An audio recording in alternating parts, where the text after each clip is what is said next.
Hatch issues his second consecutive walk. And with 2 outs, the inning continues. Kevin Kiermaier moved up in the order, usually batting 8th for Kevin Cash. Today, Kiermaier bats 5th. He retooled his swing, trying to drive his average a little bit higher, change it mechanically, get more balls in play. Defensively, he is still elite. We've seen that on display already in this series. With one, the amount of territory he covers, but also the fact that he can throw, he can still charge in. He has perfected that sliding catch. Blue Jays stir the bullpen. Jacob Waguespack is the first to stand. Hatch ready, and he throws. Changeup, darts across, taken for a strike by Kiermaier. That'll be a separator against left-handed batters for Thomas. That changeup, as we noted, has been elite. Vince Horstman encouraged him to throw it when he went to Double-A in New Hampshire. Not only did it change the season, but it helped him dominate the close of the 2019 campaign with the Fisher Cats. Runners on at first and second, 2 outs here in the first. No score in the game. Hatch with a couple of peeks back at second. Hickson deals, and a ground ball rolled right to Kevin Biggio. Overhand toss to first in time to complete the inning for Thomas Hatch as he makes his major league debut. No score after 1. You're listening to Blue Jays Baseball, powered by Jack Links on the Sportsnet Radio Network. Get back on the road this summer at Mazda of Toronto. Ontario's #1 Mazda volume dealer is open for business with new safety measures in place for your comfort and convenience. Check out the Mazda 3, winner of the World Car Design of the Year and AJAC Car of the Year. Plus the award-winning SUV series CX-3, CX-5, CX-9, and the all-new CX-30. I'm George Epitopoulos from Mazda of Toronto. Come in and find out why we're #1. We're on Yonge just south of Shields. See MazdaToronto.com. At Rogers, we believe that we can all make more possible. More for our communities, more for our country.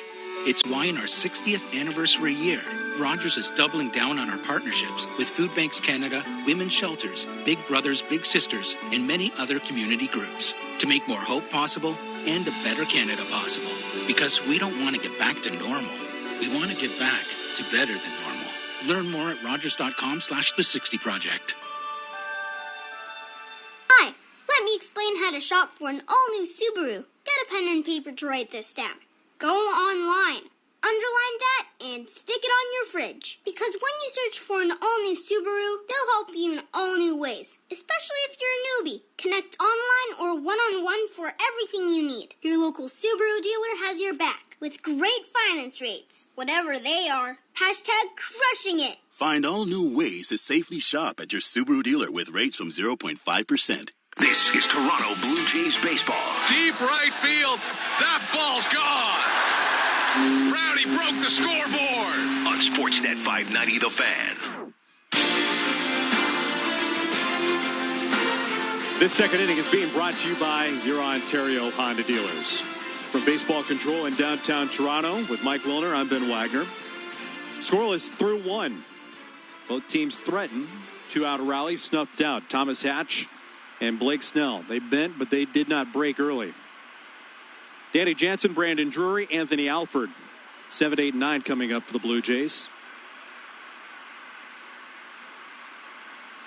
Blake Snell had a really high pitch count. 28 tosses with even splits through a long first. Stays in to throw the second. Right-handed batting. Danny Jansen takes a fastball strike on the inside corner. Reese McGuire hit a home run yesterday, and what could be a platoon situation for Charlie Montoyo behind the plate. The 0-1. Fastball rides a little up, and it's 1 ball and 1 strike on today's catcher for Toronto. Jano caught on Friday night.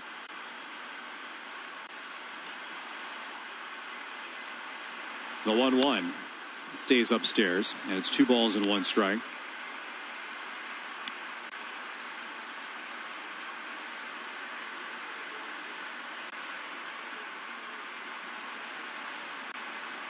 Snell, long look in at Zunino. Puts the target low. Rocking into the windup, the lefty throws, and a fastball is popped up. Under the rings at the drop, jogging in from right is Hunter Renfroe. He's there to make the catch. And Danny Jansen is retired. Well, Blue Jays baseball spanning coast to coast here this afternoon. And we know you've got your ears on, tooling around in British Columbia today, listening on our great Sportsnet radio network affiliate, 650 CISL in Vancouver. But also up in nice, relaxing vacation country in Kelowna on 1150 CKFR. Thanks for joining us for Blue Jays baseball here this afternoon.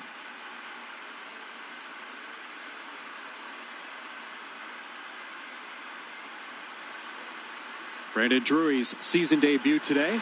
The pitch, a curveball wrapped around the outside corner. That's ball one.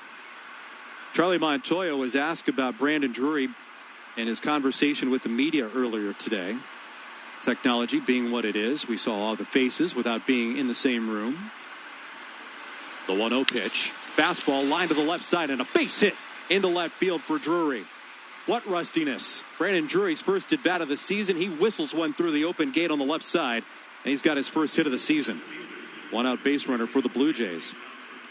What Charlie Montoya came away raving about was not necessarily what Brandon Drury could do with the bat, but also what he would add to this lineup with his glove. He said Brandon Drury at third base is as good as a defender as there is in the league. That's where he got the call today. And we'll see ever-changing parts over at third base if the first 3 games of the regular season have been any indication. Travis Shaw, Joe Panik, Brandon Drury, Santiago Espinal, all candidates to play a lot at third base this year. Anthony Alford steps in. He'll swing at a fastball and foul it back for strike one. I can see them falling into a pretty straight platoon of Drury and Shaw at third base if Brandon Drury shows that he can handle lefties. But Shaw will get a sprinkling of time over at first as well, so that opens the door for all those other guys. The 0-1. Swing and a miss at a fastball, and it's 0-2 on Alford. It'll be very interesting, and even though the sprinkling at first base surprised a lot of people that the sprinkle started on game number 2 of the regular season, you would expect that because Travis Shaw is pretty good over there, and you've got equally, if not better, defenders over on the other corner.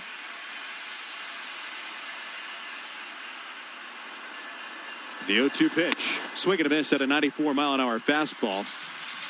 Alford couldn't get to it, and he's down on strikes. 4th strikeout, 9 batters faced for Blake Snell. What'll be interesting is how do you factor in Vladimir Guerrero Jr. in what is clearly going to be an orchestrated campaign again, 60 games or not. They're going to try to keep Vladdy off of the diamond or off of his feet half the time when he's a DH. And what do you do with Rowdy Tellez? How does Rowdy, if he continues to hit, he's going to need to be in the lineup. And Rowdy was as hot of any hitter in summer camp. And he had some pretty good cuts on opening night, but was left on the bench yesterday. Blake Snell will work on the top of the order, and Bo Bichette, who struck out facing him to lead off the ball game, takes low, ball one. There will be some days, I think, when Vlad DHs and Rowdy plays first and Shaw plays third against some right-handed pitching.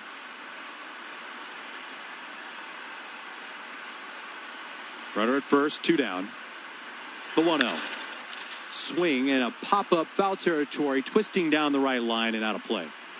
But Charlie Montoya, as a manager, he has said many times that he likes to keep everybody fresh. He likes to use his whole roster. He likes to play everybody as often as possible. But this year, he's also said 60 games, you need your best lineup out there as often as you can get it. 1 ball and 1 strike, and a fastball to Bo, muscled into left field, down for a base hit. Margot charges hard, but he'll play it on a long bounce. Brandon Drury goes to second, and the Blue Jays making noise with 2 down again. They had the bases loaded in the first inning, couldn't bump anybody across. They'll threaten against Snell here in the second.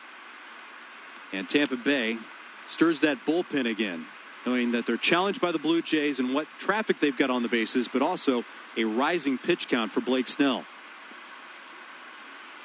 And when Kevin Cash said 2 or 3 innings, like you said, he didn't give us a pitch count, but you got to imagine it's no more than 50. Here's the left-handed hitting Cavan Biggio. Runners on at first and second. The pitch. A fastball on the outside corner taken for strike one. Cavan's 0 for 1 in the ball game. Down swinging in the first. And with 2 runners on, the Rays are keeping all their infielders on the infield.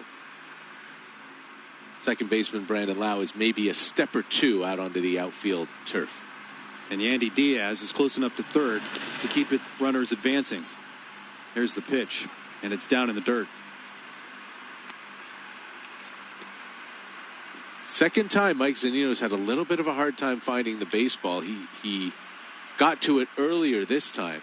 He's wearing a mask behind the plate. We haven't seen that yet before. It seems like it's a pretty good idea for catchers to do, given what happened in Atlanta a couple of days ago where both their catchers showed up with symptoms. The 1-1 to Biggio. Swinging a high fly ball ripped down the right field line, but he yanks it foul. Massive distance from the bat of Cavan Biggio. I mean, a blast, but way foul at Tropicana Field. Now 1 ball and 2 strikes. Biggio has already hit a massive home run in this series, had a 3-run shot on Friday night, and the Blue Jays 6-4 win. We see Anthony Kay just starting to loosen up in the bullpen for Toronto. We expected him to piggyback Hatch some point this afternoon.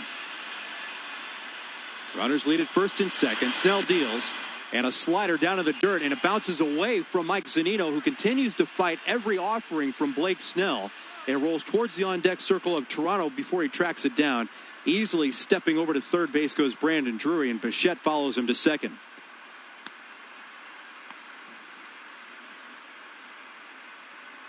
Zunino just didn't get down on that. He tried to backhand a pitch in the dirt.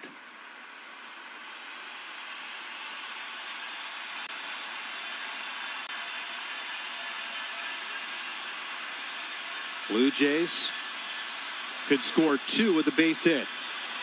Biggio's had great success at the start of the season, going 4 for 9. The pitch. Swings at a fastball and fouls it back. Holds the count even at 2-2. Kevin Cash was asked about would they continue to defend Cavan Biggio the way that he had with essentially the 5-man outfield. And again, that's a shortened infielder in right field plus the other 4 outfielders with Yandy Diaz going out. And he said, I'd like to have some sort of defense, but the only way to defend Cavan Biggio right now is if Charlie leaves him out of the lineup. Doesn't matter how we defend him right now. He's having base hits all over the place. The 2-2. He swings at a changeup and misses. It go down on strikes, and that will retire the side. Second consecutive at bat for Toronto. They threaten but do not score. Inning and a half gone by. Nothing across for the Rays and Blue Jays. Powered by Jack Links. This is Blue Jays Baseball on the Sportsnet Radio Network. Lately, we've learned that we all win when we help each other out, which is why we're holding the Honda Checkered Flag event. Leasing a well-equipped 2020 Honda Civic LX from just $59 weekly at 1.99% and 0 down, including the $1,000 Honda bonus, is a great deal for you. Having the Civic assembly line in Ontario is great for the community, and if you tell them you really like that guy on the radio, that'd be great too. Win-win-win, right? Includes freight and fees for 60 months, taxes extra OAC, see HondaOntario.com. I see you in my crystal ball searching for a new home. Yeah. You don't know if you'll search for days or months. How did you... I now see a 130-day mortgage rate guarantee from BMO, the longest of any major bank, so you can take your time house hunting. Is this still my fortune? Nah, it's just good advice. But it's more impressive in my spooky voice. Ooh.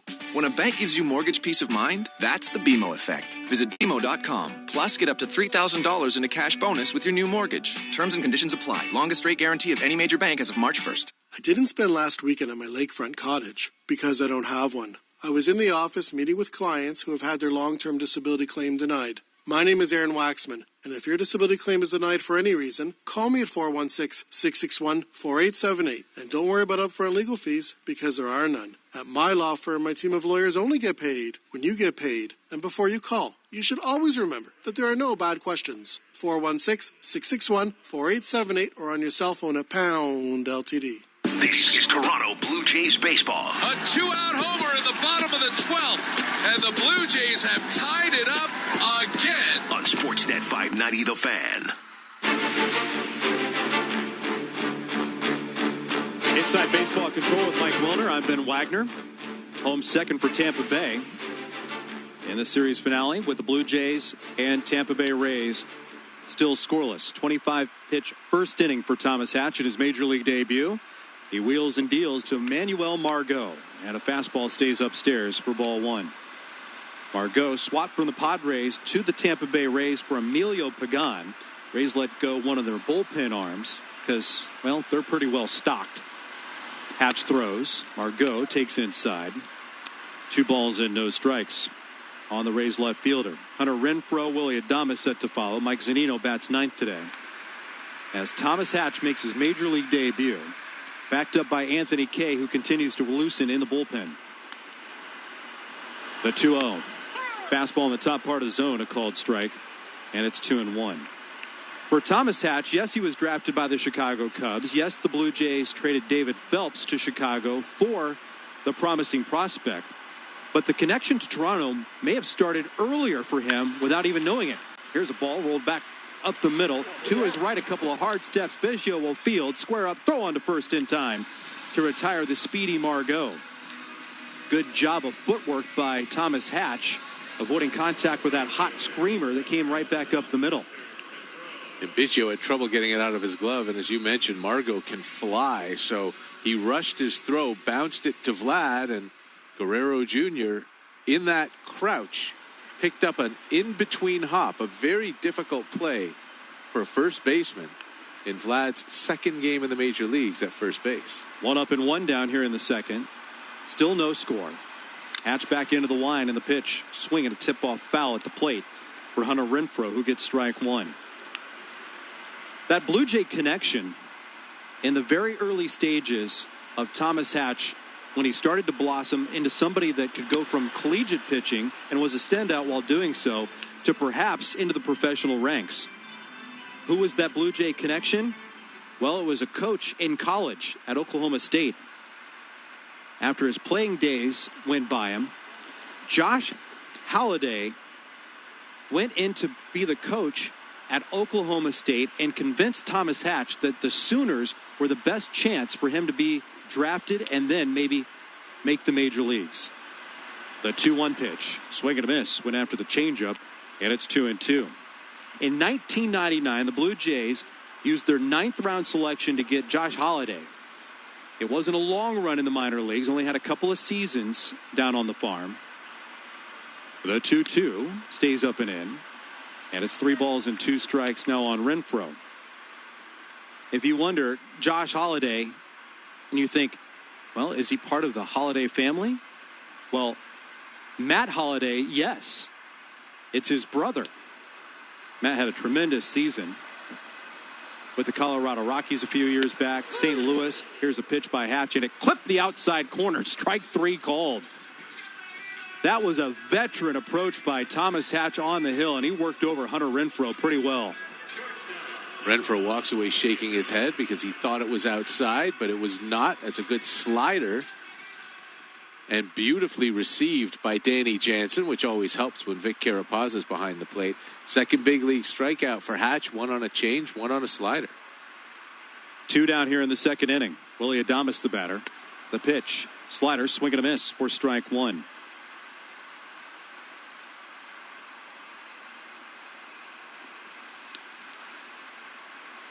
Scoreless in the second.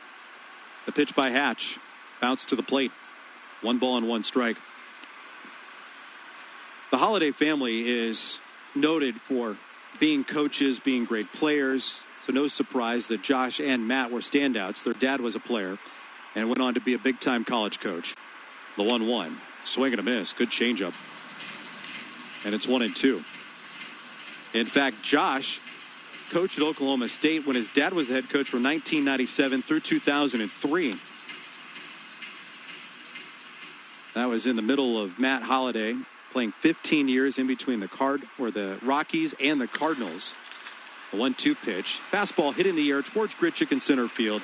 Shy of the track, squares up. He's there, a one-handed squeeze to retire Willie Adames and the Tampa Bay Rays, and giving Thomas Hatch his first 1-2-3 inning in the big leagues. 2 innings gone by, still no score for Toronto and Tampa Bay. Mike Wilner's play-by-play stories on the other side of the break. This is Blue Jays Baseball, powered by Jack Links on the Sportsnet Radio Network. Summer. For many, their favorite season. Jeep. For many, their favorite SUV. Now you can enjoy these two popular pastimes together at the Jeep Summer Clearance Event. With employee pricing plus on select Jeep models, along with 0% financing for 84 months. And up to $2,000 loyalty bonus cash for current finance and lease customers. The Jeep Summer Clearance Event. Your two favorite things. Together again. See your Jeep dealer for details.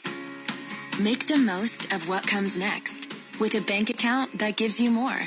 With the Scotiabank Ultimate Package, you can get a boost to your savings, unlimited Interac e-transfer transactions, and a $300 welcome bonus. So make the most of what comes next with the Scotiabank Ultimate Package. For a limited time, conditions apply. Visit scotiabank.com/ultimate300. Scotiabank. Has there been more of a time in the National Hockey League where if you get in, you can win? Anything could happen. This year is living proof of that. The Stanley Cup qualifiers begin August 1st on Sportsnet. We're just getting started. You know what? Let's do this. 6 Canadian teams. Opportunity knocks. When you come to play, anything can happen. A chance at the Stanley Cup. You see that? Can you believe this? Undescribable and unpredictable. The Stanley Cup qualifiers begin August 1st on Sportsnet. They say baseball is a thinking man's game. Perfect, because sometimes baseball is all we think about. You're listening to Toronto Blue Jays Baseball on Sportsnet 590 The Fan. This third inning is brought to you by Jack Links. Send hunger down to the minors and feed your wild side. And this third inning comes with at least one new pitcher and maybe one for each team. Blake Snell's day is done. Snell had to work out of trouble in both the first and the second innings. Trevor Richards has taken over in this 0-0 game, Blue Jays and Rays, finale of a 3-game set. And the first pitch to Vladimir Guerrero Jr. is a fastball at the top of the zone taken for a strike. Snell gave up 3 hits in his 2 shutout innings, walked a couple, threw a couple of wild pitches, and struck out 5. There's a breaking ball that hangs and is fouled away by Guerrero, and he's in a hole 0-2. Vladdy singled in the first, so he's 3 for 10 on the season, hitting .300. That single was followed by a wild pitch and a couple of walks, and the Blue Jays had the bases loaded and 2 outs, but Snell struck out Teoscar Hernandez. 0-2, swing and a miss. Vlad goes fishing at the changeup, and it's a 3-pitch strikeout for Richards to start this third inning on this July 26th. Third game of the season. A truncated 60-game season. And July 26th, the big day for one of our buddies, Ben Wagner. Happy birthday, Kevin Barker. Rowdy Tellez swings at the first pitch. It's a fly ball foul, third base side. Diaz coming over, and in front of the Blue Jays bullpen, he'll make the catch. Rowdy's a 1-pitch out, quickly 2 down here in the top of the third. So it's so fitting to say, we got to get it singing happy birthday style. That's right. Do you get the foot down when you sing happy birthday? Is that... No, but you get the cake out and let it eat. That's right. Let's get get that cake out and get it singing. Barker will be on with Roger Lajoie on our flagship station, Sportsnet 590 The Fan, for a little Blue Jays talk after this one. It is 0-0 in the top of the third, and Randall Grichuk comes to the plate. And the first pitch to him is a fastball right down the middle for strike 1. Richards came over from the Marlins at the deadline last year with Nick Anderson for reliever Ryan Stanek and minor leaguer Jesus Sanchez. There's a hard ground ball in a left field, a base hit. Randall's got his 3rd hit of the year. And the Blue Jays have a runner on once again. They've stranded 5 already this afternoon. Richards, as a Marlin, was just all right. 4.42 ERA in 2018 with a whip of 1.38. Last year with Miami, also a whip of 1.38 in 20 starts. There's a swing and a fly ball foul by Teoscar Hernandez for strike one. Teoscar now masked, and now he pulls down that mask after that first swing. Then he got to the Rays and threw just 23 innings for Tampa Bay, but only gave up 5 earned runs for an ERA of 193. Struck out 24 in those 23 and a third innings. 0-1, fought off and fouled, straight back, and it's 0-2. He's about a strikeout an inning for his major league career, but the big difference is that with the Marlins, he walked 4 batters per 9 innings. With the Rays, he walked 5 batters in 23 innings. So they think they've unlocked something with his control, and we'll see. Grichuk takes the lead off the first. 0-2 on Teoscar, the pitch. Inside. Ball 1. Richards missed with a changeup there.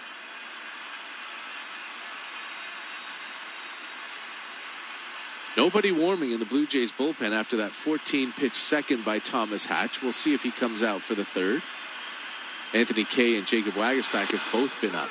1-2 pitch, changeup inside. This time it's strike 3 called. Vic Carapazza rings up Hernandez, who throws his hand up and walks slowly back to the Blue Jays dugout. He had just taken the same pitch for ball 1. Now he takes it for strike 3. Through 2.5 innings at Tropicana Field, it's 0-0 Blue Jays and Tampa Bay. And Thomas Hatch is coming back out for the third. You're listening to Blue Jays Baseball, powered by Jack Links on the Sportsnet Radio Network. And we're back at Wagner Field with the Birds taking on the Squirrels. There's a pinch runner in the game, Bobby Bushytail, and Jay Bird is checking him out. Oh, there he goes. He slides into the feeder, claws up to steal the bird seeds. That was nasty. Now there's a major squabble on the field. You'll be amazed at the action in your backyard when you serve up Armstrong Bird Food. There's a chipmunk on the field now. I don't believe it. Armstrong Bird Food, feeding Blue Jays and other feathered friends since 1986. Hi, I'm Wayne Gretzky, and I grew up a fan, and like you, loved every chance I could get to meet my heroes and get autographs. Today, if you're looking for authentic, innovative memorabilia and sports cards, your go-to is Upper Deck. Whether an autographed piece for your home or office, or a box of cards to break with the kids, as a fan, you can feel confident that you're getting the real deal when you buy from the trusted source like Upper Deck. Whatever you collect the best. UpperDeckStore.com. As more businesses and services reopen, we must all continue our efforts to protect each other. Continue to practice physical distancing and stay 2 meters apart. Wear a face covering when physical distancing is a challenge or where required, and continue to wash hands frequently. Get tested if you're worried you may have COVID-19 or have been exposed to the virus. Inside or out, stay safe. Save lives. Visit ontario.ca/coronavirus to learn more. Paid for by the Government of Ontario. Little known fact, if you scream at the umpires through your radio, they can totally hear you. Oh, you call that a strike? This is Toronto Blue Jays baseball on the Sportsnet Radio Network.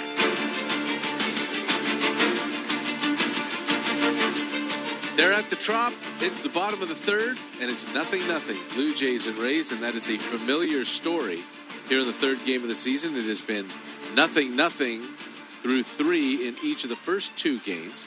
Thomas Hatch, making his major league debut, is back out, and his first pitch is a called strike to Mike Zunino, the Rays' 9-hitter. Zunino had the big pinch hit single off of Sam Gaviglio last night in the 8th inning. Slider away. That was followed by the walk to Ji-Man Choi, and then the game-winning blow by Brandon Lau, the 2-run triple in the Rays' 4-1 win. 1-1 pitch, swing and a miss, and a fastball up, and Zunino wanted to hold back on that but couldn't. Anthony Kay continues to throw in the Blue Jays bullpen. We expect him to start the 4th at the very least, but he might come in sooner. Changeup is down. Taken by Zunino for ball 2, 2-2. So far, Thomas Hatch has allowed a couple of walks. He's got a couple of strikeouts in this, his major league debut. 2-2 pitch, swung on and grounded foul. Another changeup that Zunino got a piece of. You can tell the Blue Jays feel like Thomas Hatch is a big leaguer, not just because they gave him this start today, but because they changed his number. In spring training and in summer camp, he was up in the 60s. And he comes out today wearing number 31. 2-2 pitch is a fastball high. And the count runs full.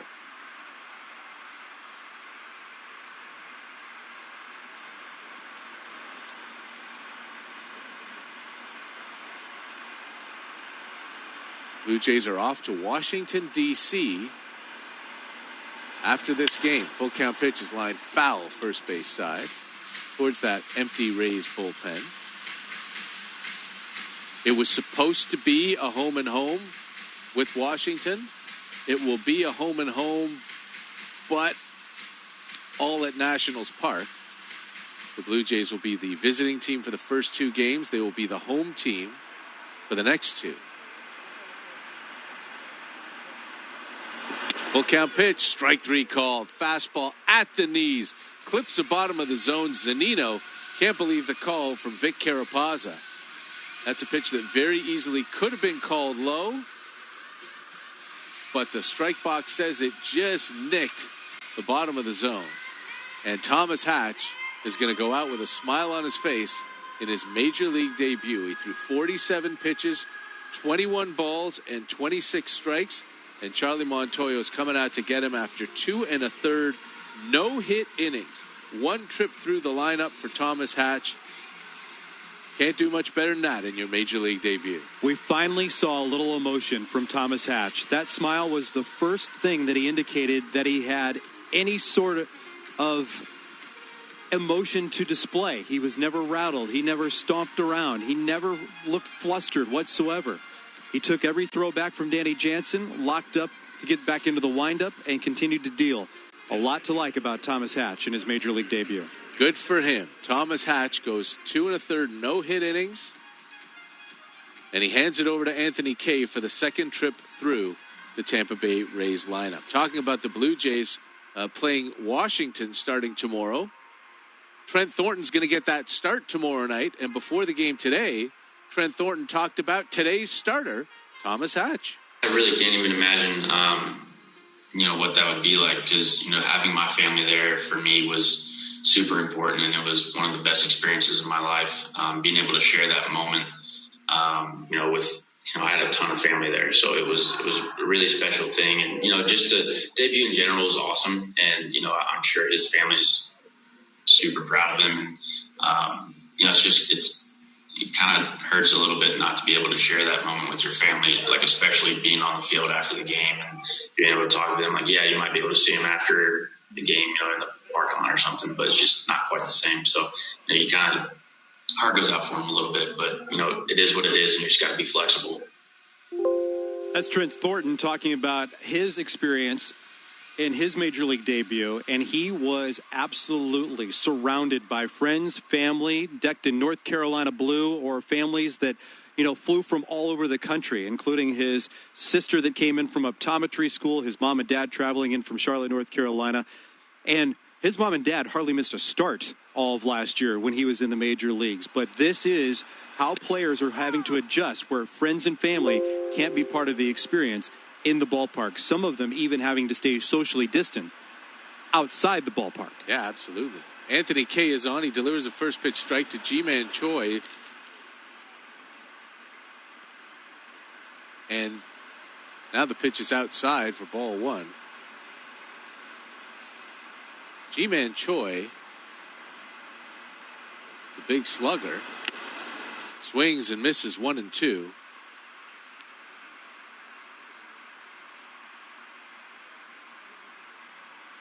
It's a 0-0 game here with 1 out in the third. Ji-Man Choi is batting right-handed. Ji-Man Choi has never hit right-handed in the major leagues, and he swings through a fastball, and Anthony Kay strikes him out. He walks back to the dugout with a smile on his face. I don't know if this is something that he'd been waiting to break out. I don't know if Choi wants to become a switch hitter, but Ji-Man Choi, the left-handed hitter, bats right and strikes out here to lead off Anthony Kay's appearance for the second out of the third.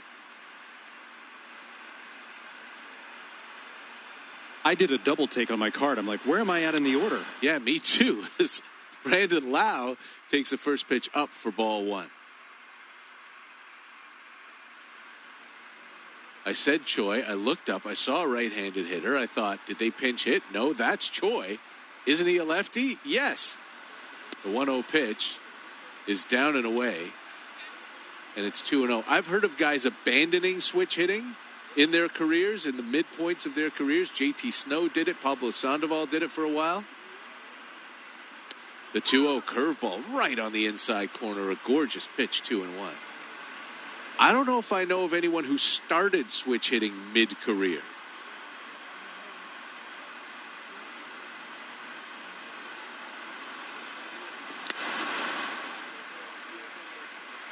Swinging a foul, tipped right into the glove of Danny Jansen. And it's 2-2. That was bewildering. And we'll see if it happens again. Kay into his motion. 2-2 pitch to Lau. Swung on, hit on a line into right field. And that will gap, cut off by Teoscar Hernandez. Lau going for second. The throw coming in late. It is a 2-out double for Brandon Lau. And that's the first hit of the game for the Tampa Bay Rays. It comes here in the bottom of the third.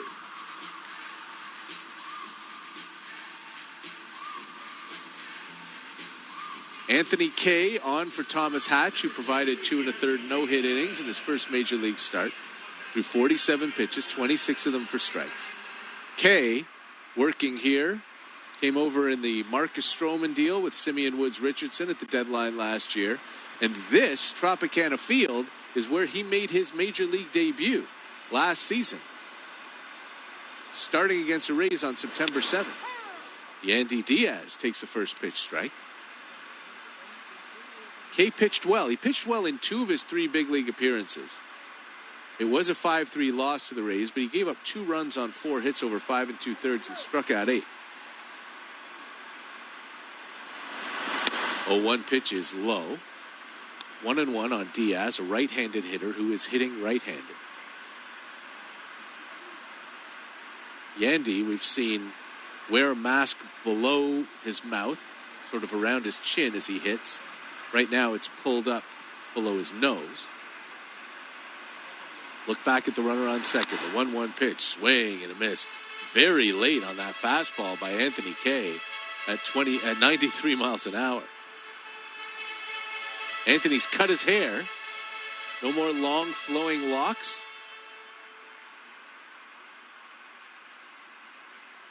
As he stares in for the sign. It's 0-0. Runner at second.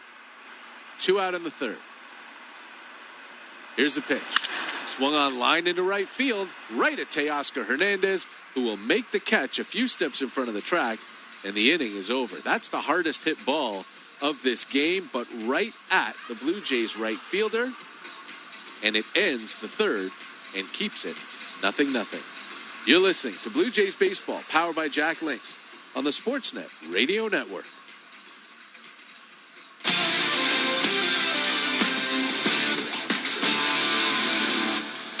We'll get you back to Blue Jays baseball in just a moment, but first, some scores from around the MLB. Early ones show Cleveland up 3-0 on the Royals. The Nationals are up 1-0 on the Yankees, while the Phillies and Marlins are tied 4-4. Speaking of Miami, MLB Network's John Heyman is reporting that Marlins starter Jose Urena, along with Garrett Cooper and Harold Ramirez, have all tested positive for COVID-19 and were scratched today. Florida is a hotspot for COVID-19, so we'll keep you up to date on that story as it unfolds. Now, back to Blue Jays baseball. If we've learned one thing lately, it's the importance of looking out for each other. That's why for the Honda Checkered Flag event, we worked hard to lease you a nicely equipped 2020 Honda CR-V LX from just $78 weekly at 2.99% and zero down, including the $750 Honda bonus. Having the CR-V assembly line in Ontario helps out too, and it even keeps me, the voice on the radio, well, on the radio. So thanks for that too. Includes freight and fees for 60 months, taxes extra OAC, see HondaOntario.com. Want to discover this year's most innovative new products? Visit productoftheyear.ca. From the buzziest beauty products and luxe culinary finds to cutting-edge appliances and oh-so-good sweets, thousands of Canadians have voted for the most innovative new products for 2020. The world's largest consumer-voted award for product innovation that recognizes product design, functionality, and packaging. And the products that impressed are yours to behold at productoftheyear.ca. This is Toronto Blue Jays baseball. Jackson deep into the night sky. Straight away center field and goodbye. On Sportsnet 590 The Fan.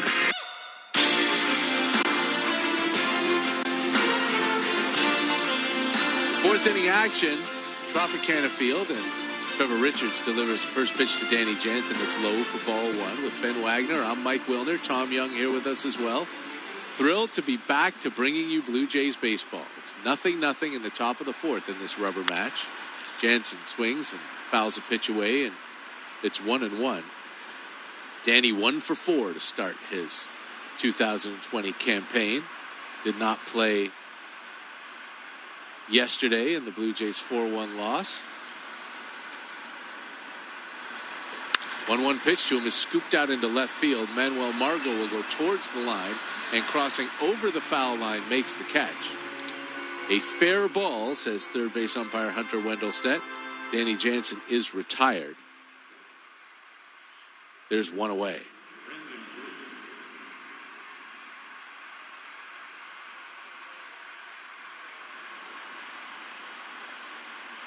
So apparently our buddies Dave and Andy on the Tampa Bay Rays broadcast said that Choi was switch hitting during summer camp. Breaking it out here. Here's Brandon Drury, who singled off of Blake Snell. Now takes a big bender in for a strike from Richards, facing a righty. G-Man Choi in the minor leagues was a switch hitter. He had kind of tabled it, but tinkered with it during batting practice just enough to, to keep comfortable. 0-1 pitch swung on and popped up shallow in center. Kevin Kiermaier on his way in, now racing in a little bit. Underneath it, he'll make the catch, and quickly 2 outs here in the fourth inning. I thought it was a novelty act for G-Man Choi to just do it in batting practice or, just show off his incredible playing ability. But when G-Man Choi went back to summer camp and through spring training this year, on the heels of doing it more frequently through last year, he wanted to give it a try, and he convinced the Rays to let him do it. Anthony Alford swings and misses at a first pitch fastball from Trevor Richards. Well, he convinced him to let him try it, and I don't know if that at bat convinced him to put it right back in the back pocket. Yeah, I don't know. For a team that's wanting a pennant race, it's not the time to experiment with such things. The 0-1 pitch is swung on and fouled back. Anthony quickly in a hole, 0-2. Trevor Richards just coming right at these Blue Jays hitters here in the fourth inning. It's 0-0. Last of a 3-game set. Anthony getting the start against the lefty. Struck out on 3 pitches against Blake Snell in the second. Now he's in a hole 0-2, and he takes that pitch inside. Great article written by our colleague, Arden Zwelling, on sportsnet.ca about Anthony and his decision to kneel for the anthem on opening night. Highly recommended. Fastball misses down, and it's 2-2. An incredible story for Anthony Alford anyway, and how he's kind of emerged as one of the front-facing members of social injustice in this clubhouse. He hits a ground ball to shortstop. It's picked up by Adames. Throw it on the run, and the hustling Alford is retired. And the Blue Jays go 1-2-3 for the first time today. Heading to the bottom of the fourth, it's 0-0. Toronto and Tampa Bay. You're listening to Blue Jays baseball, powered by Jack Links. on the Sportsnet Radio Network. And here comes the big bopper, Jack Link's. Not the fastest runner, but boy, can he crush it. Try Jack Link's jumbo bags of beef jerky. Jack Link's. Feed your wild side. DeWalt's line of 20-volt max tools puts you in charge. With a growing lineup of over 200-plus cordless products, 20-volt max is a system you can build on. Keep moving with innovative 20-volt max cordless solutions for improved productivity and less downtime on the job. 20-volt max tools are engineered to meet the specific needs of the most demanding trades. So take charge of your job site and find out more at dewalt.ca. And for those of you at home, kicking back, relaxing with a big bowl of kale chips. What game are you listening to? Jack Link's beef jerky. Feed your wild side. Lately, we've learned that we all win when we help each other out, which is why we're holding the Honda Checkered Flag event. Leasing a well-equipped 2020 Honda Civic LX from just $59 weekly at 1.99% and zero down, including the $1,000 Honda bonus, is a great deal for you. Having the Civic assembly line in Ontario is great for the community, and if you tell them you really like that guy on the radio, that'd be great too. Win-win-win, right? Includes freight and fees for 60 months, taxes extra OAC, see HondaOntario.com.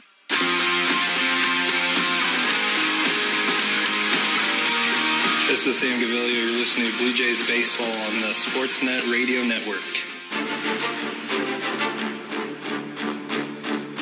Heading to the bottom of the fourth at Tropicana Field, the Blue Jays and Rays tied up 0-0.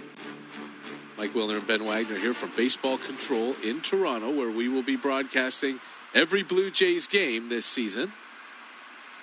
Not going on the road, not traveling to Buffalo, where the Blue Jays will play the majority of their home games.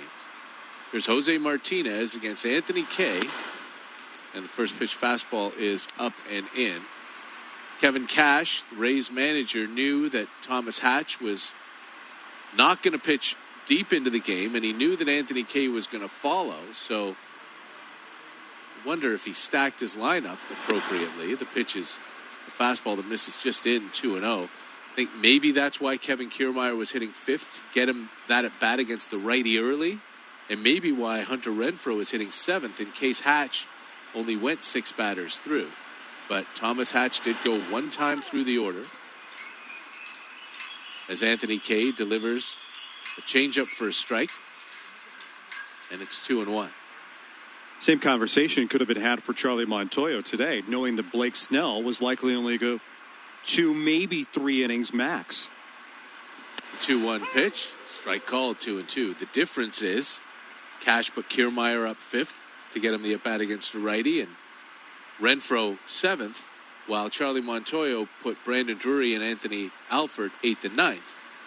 The guys he wanted hitting against the lefty. Everybody wound up getting one at-bat against the starting pitcher.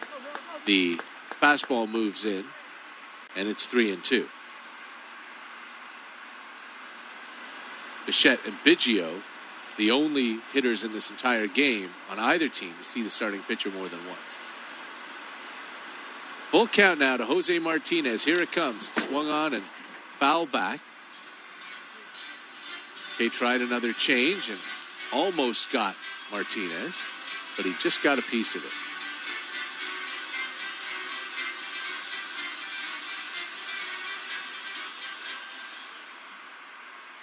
TV broadcast keeps showing us a group of Blue Jays starting pitchers sitting behind home plate.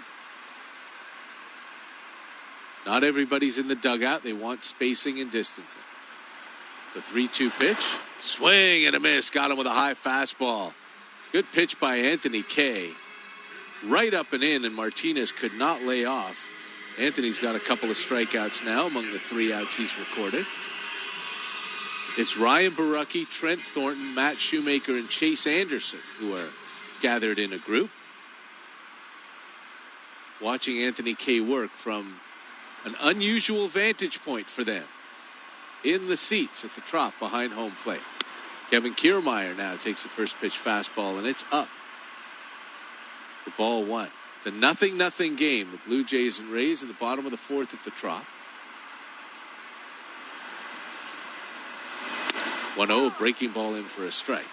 Elsewhere, the out-of-town scoreboard is brought to you by St. Louis Bar and Grill, now open for patio service at all of its Canadian locations. Plus, you can always visit them at stlouiswings.com for takeout and delivery options. There's a ground ball up the middle, right to Biggio. Pick it up, throw to first, just to get Kiermaier 2 down. Canada's favorite wings, favorite team is the perfect pair only at St. Louis Bar and Grill. Devilishly good. On that out-of-town scoreboard, the next stop for the Blue Jays, Washington, D.C., where the Nationals have a 2-0 lead over the New York Yankees. New York at the end of 5, bringing up Kyle Higashioka, Mike Tauchman, and DJ LeMahieu in that stacked New York Yankee lineup. They'll depart. Blue Jays will go to Washington and play Monday through Thursday. Batter is Manuel Margot, and he takes the first pitch change outside. Margot 0 for 7 to start his Rays career. Elsewhere on the St. Louis Bar and Grill out-of-town scoreboard, the next opponent on the schedule, regardless of venue, the Philadelphia Phillies. 1-0 pitch hit on the ground up the middle. There's Bo Bichette. Throw on the run a little awkwardly because Margot can absolutely fly, but he makes the play, and it's a 1-2-3 inning for Anthony Kay. Through 4, Hatch and Kay have given up 1 hit combined, but the Blue Jays haven't scored for them. We go to the 5th. Ben Wagner back at the mic. A 0-0 ball game at the Trop. You're listening to Blue Jays Baseball, powered by Jack Links on the Sportsnet Radio Network. Get back on the road this summer at Mazda of Toronto. Ontario's #1 Mazda volume dealer is open for business with new safety measures in place for your comfort and convenience. Check out the Mazda 3, winner of the World Design of the Year and AJAC Car of the Year, plus the award-winning SUV series CX-3, CX-5, CX-9, and the all-new CX-30. I'm George Epitopoulos from Mazda of Toronto. Come in and find out why we're #1. We're on Yonge, just south of Steeles. See MazdaToronto.com. When you get FX, you get more than just the channel. You also get FX Now. With FX Now, you can stream over 30 FX original series, thousands of episodes, anytime, anywhere. Binge award-winning series like Atlanta and American Horror Story. Watch current hits like the star-studded Mrs. America and past favorites like Sons of Anarchy. The best shows are on FX Now. Contact your cable provider and order FX now. The Hyundai Shift into Drive sales event is coming to a close.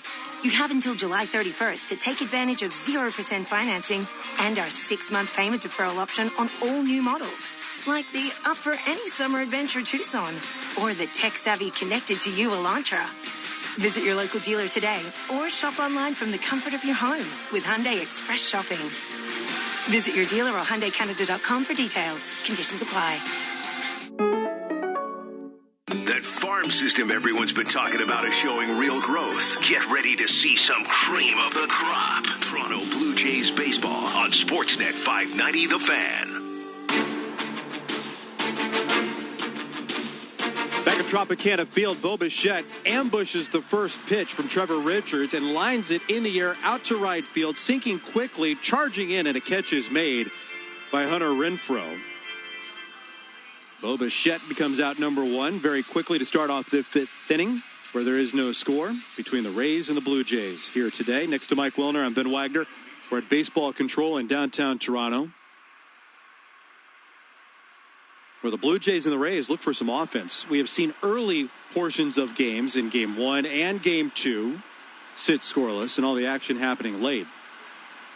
Both teams are into their bullpens as it stands, so we're about the point where offense usually gets up a click. Kevin Biggio steps in, takes off speed low. That's ball 1. Biggio's 0 for 2 today. He went down swinging in the first, did the same thing to cap off the second, leaving 2 in scoring position.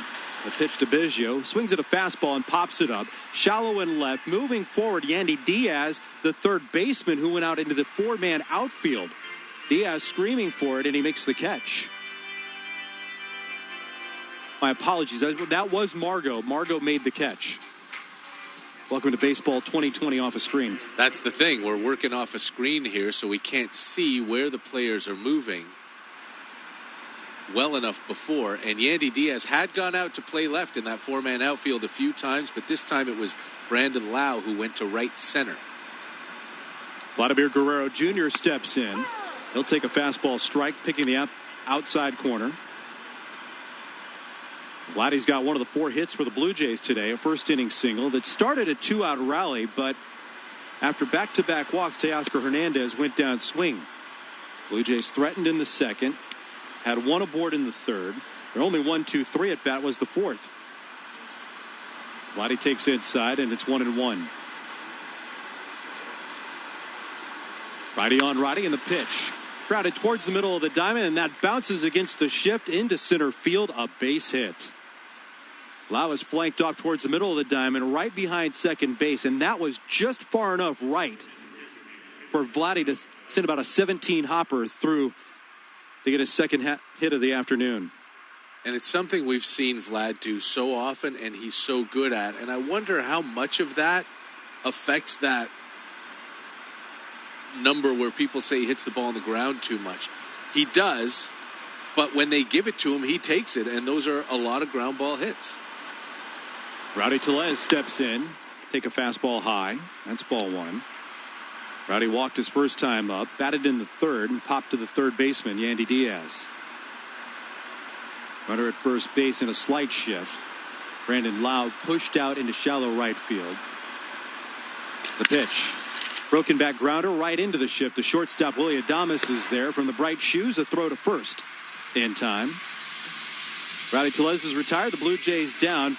4.5 gone by. Still no score at the Trop. This is Blue Jays baseball powered by Jack Links on the Sportsnet Radio Network. Hello, neighbor. Hello. Is this new fence to socially distance yourselves? No, not at all. It's just for our dog. Mm-hmm. And a new Subaru, I see. Yes, again, just for the dog. Uh-huh. But we did add Subaru EyeSight Driver Assist, just to keep our distance at all times.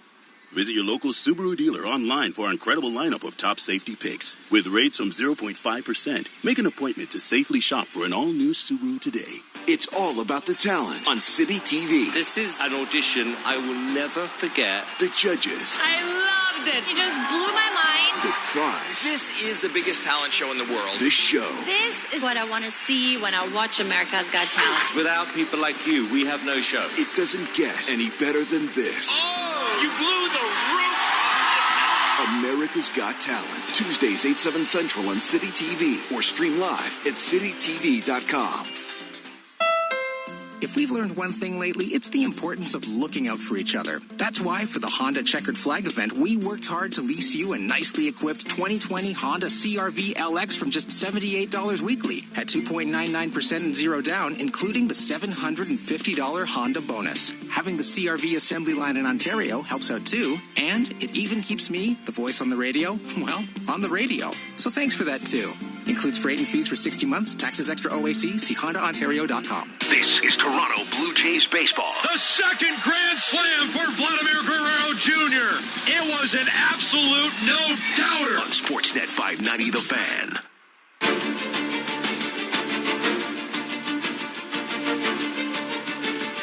Home fifth inning for the Rays. Hunter Renfroe, Willie Adames, Mike Zunino. 7, 8, and 9 in the order against the young lefty Anthony Kay. Reaches back in his first pitch. Off speed, up and away, ball 1. Next to Mike Wilner, Ben Wagner. Thanks for joining us for Blue Jays baseball on the radio today. Out of the line, southpaw throws and a fastball swung on by Renfroe and fouled back. 0 for 1 in the ball game, facing Thomas Hatch, who went through 2 1/3 scoreless work in his major league debut. Didn't allow a hit, issued a couple of walks.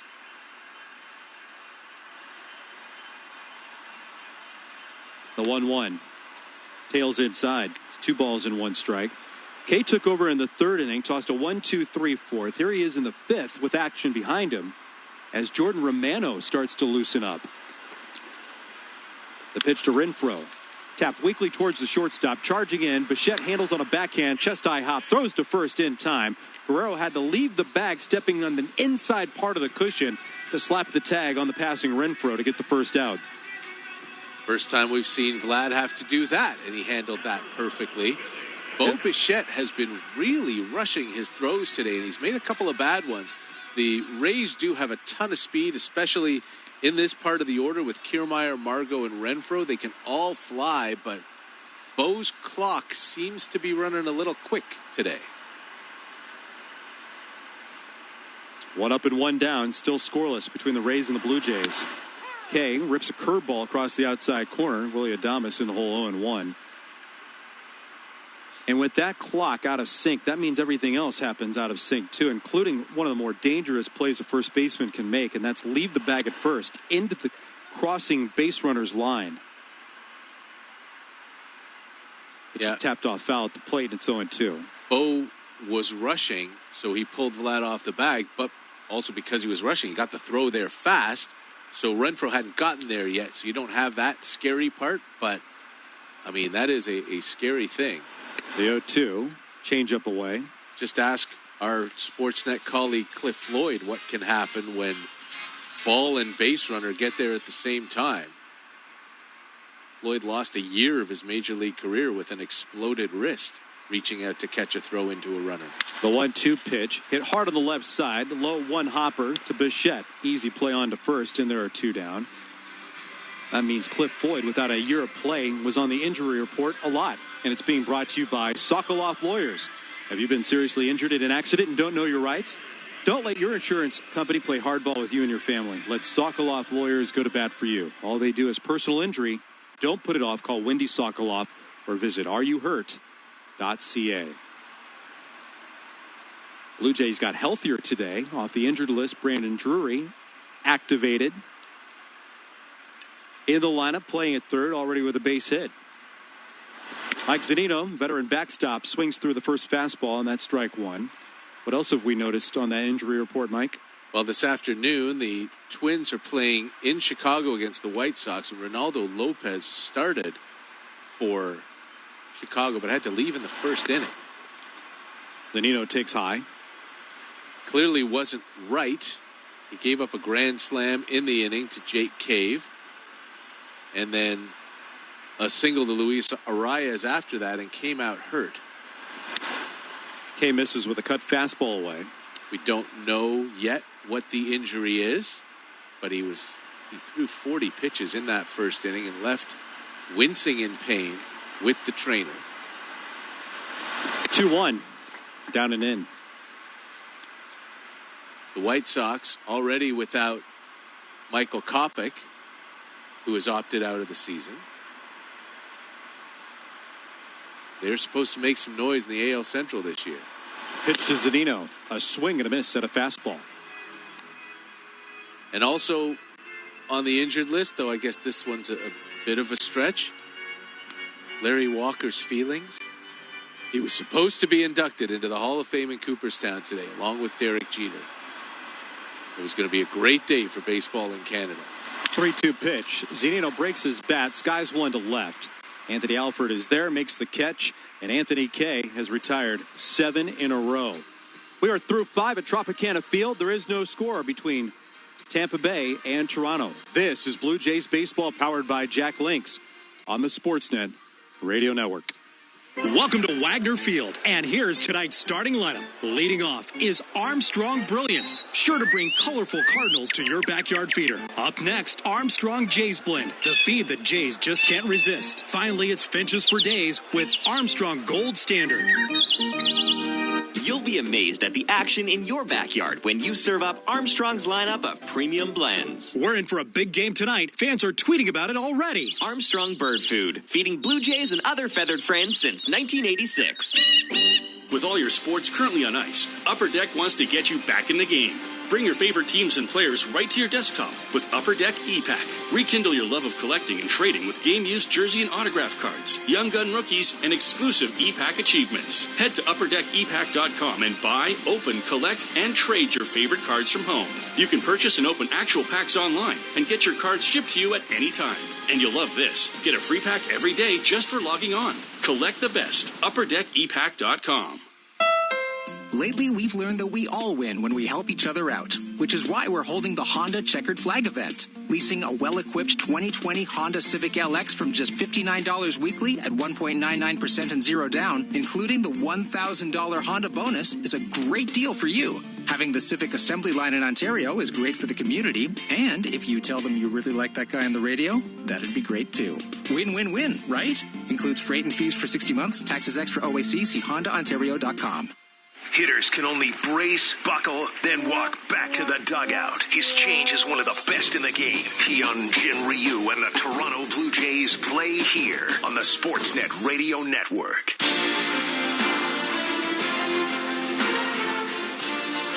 Up to the sixth inning this afternoon from Baseball Control, where the Blue Jays and the Rays play in St. Petersburg. Still sitting scoreless. Randall Grichuk, Teoscar Hernandez, and Danny Jansen to bat.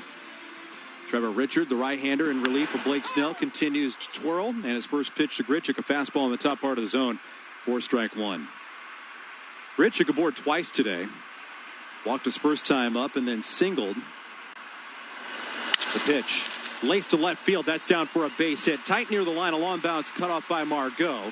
Grichuk a turnaround first base. Thinking about two, but Margot with his speed handled that ball on one bounce and got the throw back in quickly. So he'll check in with a long single. All three times up. All three times aboard for Randall Grichuk. And that is a really, really encouraging thing to see for Randall Grichuk. A good start to a season out of this series, regardless of what happens at the Trop. Good speed aboard for Teoscar Hernandez. Righty on a righty. Teoscar starts to square, and he takes a breaking ball on the outside corner for strike one. We have not, I don't know if we've ever seen Randall Grichuk hitting 400 as a Blue Jay, whether it's 2 for 5 or 4 for 10 or whatever. We're used to a couple of months of really, really limited production until he heats up. Hernandez swings at a changeup in the hole 0-2. Now he is 4 for 10 to start this season. He's got a couple of walks sprinkled in there. A good start for Randall Grichuk would go so far towards helping out this Blue Jays offense. And it only cements the feeling of having Dante Bichette around this ball club. The 0-2. Breaking ball is low. Dante Bichette was somebody that connected with a number of Blue Jays this past offseason and then through spring training. Endeared so much, the Blue Jays recognized it immediately and said, why don't you stick around a little bit more? Dante said, hey, I'm still a dad. I don't want to be in my kid's kitchen every day of the season. The 1-2 pitch to Hernandez. Whistled right back up the middle. A base hit into left center field. Margot hustles to his left and misplays the ball. It rolls by him. Grichuk turns the corner at third. He'll come in to score. Hernandez on his way to third. He slides in safely in front of the throw. And the Blue Jays have a 1-0 lead. Margot overrunning that ball hit by Hernandez in left center field. If he cuts it off, Grichuk has to stop at second. If he doesn't, we see what happens. The Blue Jays with the advantage, 1-0 here in the sixth. So many mistakes made by the Tampa Bay Rays on that one play that you never see. First of all, that could have been a double play ball, but it went right through Brandon Lau, the second baseman. Then it's overrun by Margot, as you mentioned. Then the throw into third hits Teoscar Hernandez in the back and almost gets away. Still nobody out. A runner at third base. Danny Jansen swings at the first pitch, and he drops it into right center field for a base hit. Hernandez trots across the plate. 2-0 Toronto on an RBI base hit for Danny Jansen. 3 consecutive singles for the Blue Jays here in the sixth inning against Trevor Richard. And the Blue Jays are finally been able to bust through. They couldn't get a big hit in the first inning, leaving runners in scoring position. Couldn't do it in the second, but finally here manufacturing a crooked number here in the sixth. And good for Danny being in attack mode with the shift on. All he needed to do was float one somewhere on the right side, and that is exactly what he did to drive in the run. Brings out Kyle Snyder to talk to Trevor Richards. They're giving Teoscar Hernandez a double, and Manuel Margot gets an error on the play. Hernandez gets an RBI, which that's some very generous official scoring right there, because there's no way Randall Grichuk scores, even if you're going to call it a double. if a play is made properly by Manuel Margot. I don't think Randall Grichuk gets to third base if the play is made by Manuel Margot. Blue Jays will take it regardless of the official scoring. They net a 2-0 lead here in the 6th. Brandon Drury, the batter. Righty on righty with Richard, who throws it in the dirt, kicking up some white cloud off that painted line. And that's ball 1. Nobody out here in the 6th.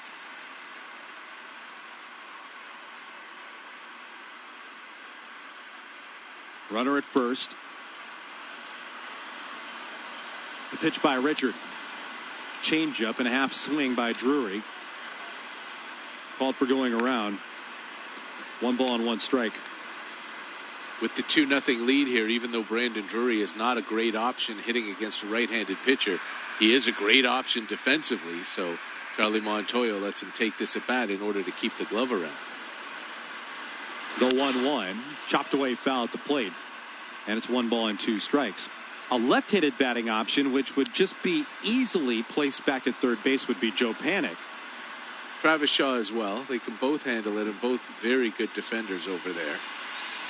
But we heard Charlie before the game just rave about Brandon Drury's glove.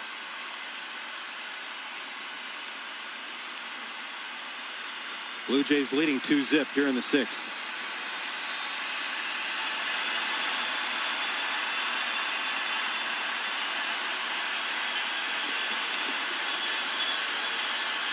The 1-2 inbound.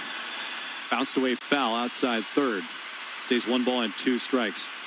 Jays Care has launched a virtual 50-50 mega draw for the first week of the season. Today, 3 Blue Jay fans across Ontario will win the draw's next early bird prizes. A signed Vladimir Guerrero Jr., Kevin Biggio, or Bichette jersey. Big ticket items happening early. Pitch to Drury. Ground ball towards the middle of the diamond. Past the dive of Adames into center field, a base hit. Up to second goes Danny Jansen. And Brandon Drury's had a nice return to the lineup. He's got a 2-hit afternoon. And this train keeps on trucking for the Blue Jays in the 6th inning. They put together 4 consecutive base hits while building a 2-0 lead over the Rays. Anthony Alford comes up with runners on at first and second. And how about this against Trevor Richards? First time through the order, Richards had the Blue Jays eating out of his hand. They were 1 for 7 against him in their first look with only that ground ball single by Grichuk.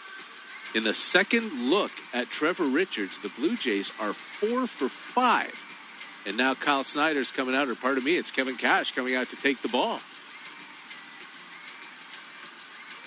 Andrew Kittredge is going to take over for the Rays. We got a pitching change at Tropicana Field in St. Petersburg. The Blue Jays have knocked out 2 pitchers this afternoon of Tampa Bay. And with a 2-0 lead in this rubber game, the Rays make the move to the pen, trying to slow down the Blue Jays here this afternoon. And as we look forward to the next series in Washington, D.C., Trent Thornton will get one of the starts against the Washington Nationals, and he knows how important each start this season will be if the Blue Jays want to be one of the surprise teams. Yeah, no, I mean, I thought it was good news. I already thought that, the Blue Jays, we have a good shot at making the playoffs this year. We have a young team, and we've got a chip on our shoulder because I think a lot of people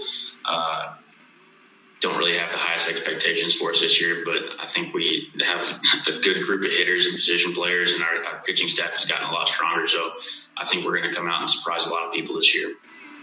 And it's an expanded playoff. For the first time in Major League history, 16 teams will qualify for the postseason. And as you heard, Trent Thornton thought the Jays had a good chance of being one of the 5 in the old format. Now with 3 extra teams, there's even more of a chance for the Blue Jays. And I don't know whether it's fair to say it starts with a series win here at the Trop, but a series win here at the Trop goes a long way towards pushing the Blue Jays towards a situation where they could possibly be a playoff contender. And I know I'm the one who always says it's a long, long season, and there's time to overcome some ups and downs, and an early season series really isn't that important. That's all different this year because there are only 60 games to play.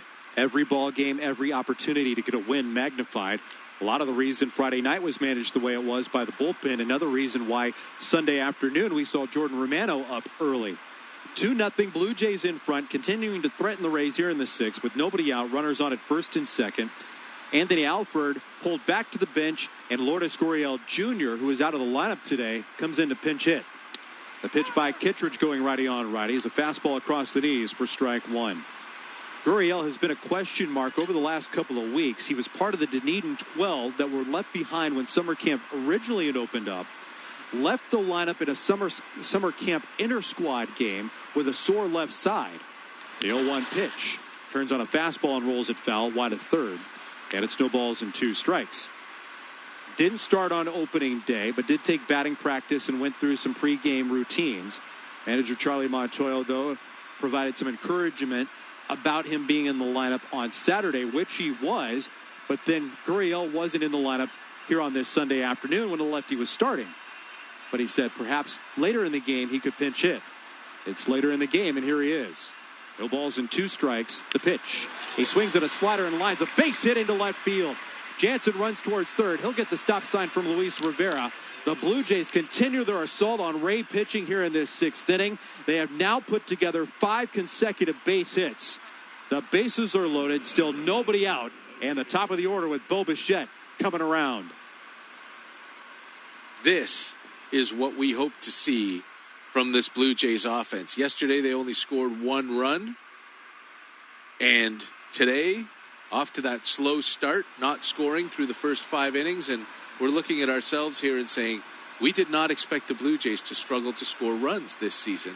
And here's this explosion, 5 straight hits and counting. 2-0 lead with Bo Bichette trying to deliver a late knockout blow. Here's the pitch to Bo. He'll take a fastball on the inside corner for strike one. The inning started with a Randall Grichuk single. A ball misplayed in left field from the bat of Teoscar Hernandez. Credited for a double, and the Blue Jays grabbing a 1-0 lead. RBI single for Danny Jansen. 2-0 Toronto. And then a single by Drury, and now Gurriel. The pitch to Bichette. Lines a fastball out of play to the right. And it's no balls and 2 strikes. Bo's 1 for 3 in the game. Had a second inning single, but was left stranded in scoring position when the Blue Jays squandered early scoring opportunities. Bases loaded in the first. 2 left in scoring position in the second. A pitching change, and Trevor Richard looked good until this 6th. Sacks are packed. The 0-2. Swinging a hard ground ball. Base hit into left field. Jansen is in to score. Rounding third. Here comes Brandon Drury. The throw to the plate is offline. Up to the first base side. 2 runs driven in from Bo Bichette. And it's 4-0 Blue Jays here in the 6th inning. Gurriel goes to second on the play. Bo's got his second hit of the afternoon. And the Blue Jays continue to pour it on. Still nobody out in this 6th inning as the hit parade continues.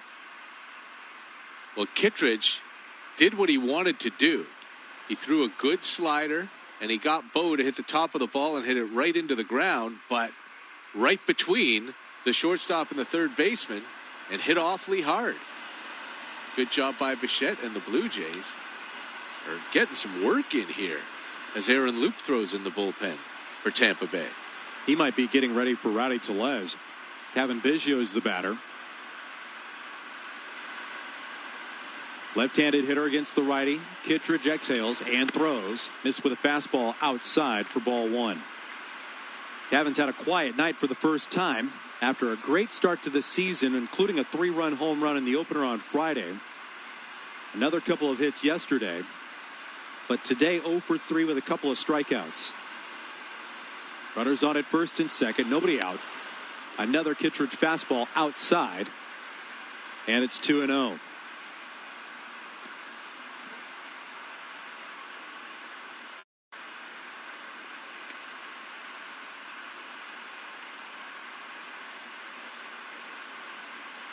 Kittredge shaking the sign with that big bushy beard. Shakes it again. Now on the same page with Zunino. Standing in the stretch, the righty comes home. And a slider picks the outside corner. Called strike 1 on Kevin Biggio.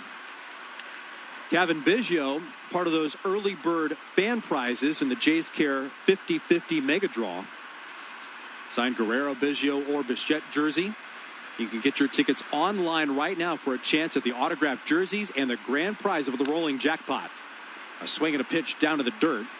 He fouls it away, and it's 2 balls and 2 strikes. That rolling jackpot continues to climb through this weekend. It's nearing $500,000. In fact, by the close of the day, it should be over $500,000.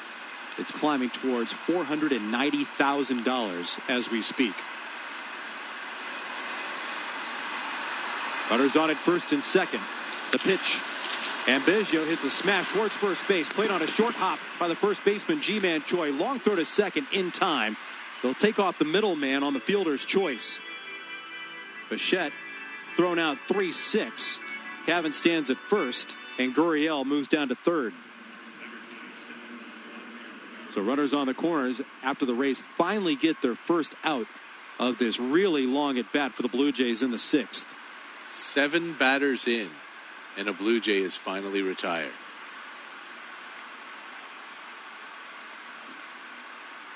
By the way, every time I start this read, something happens in this game.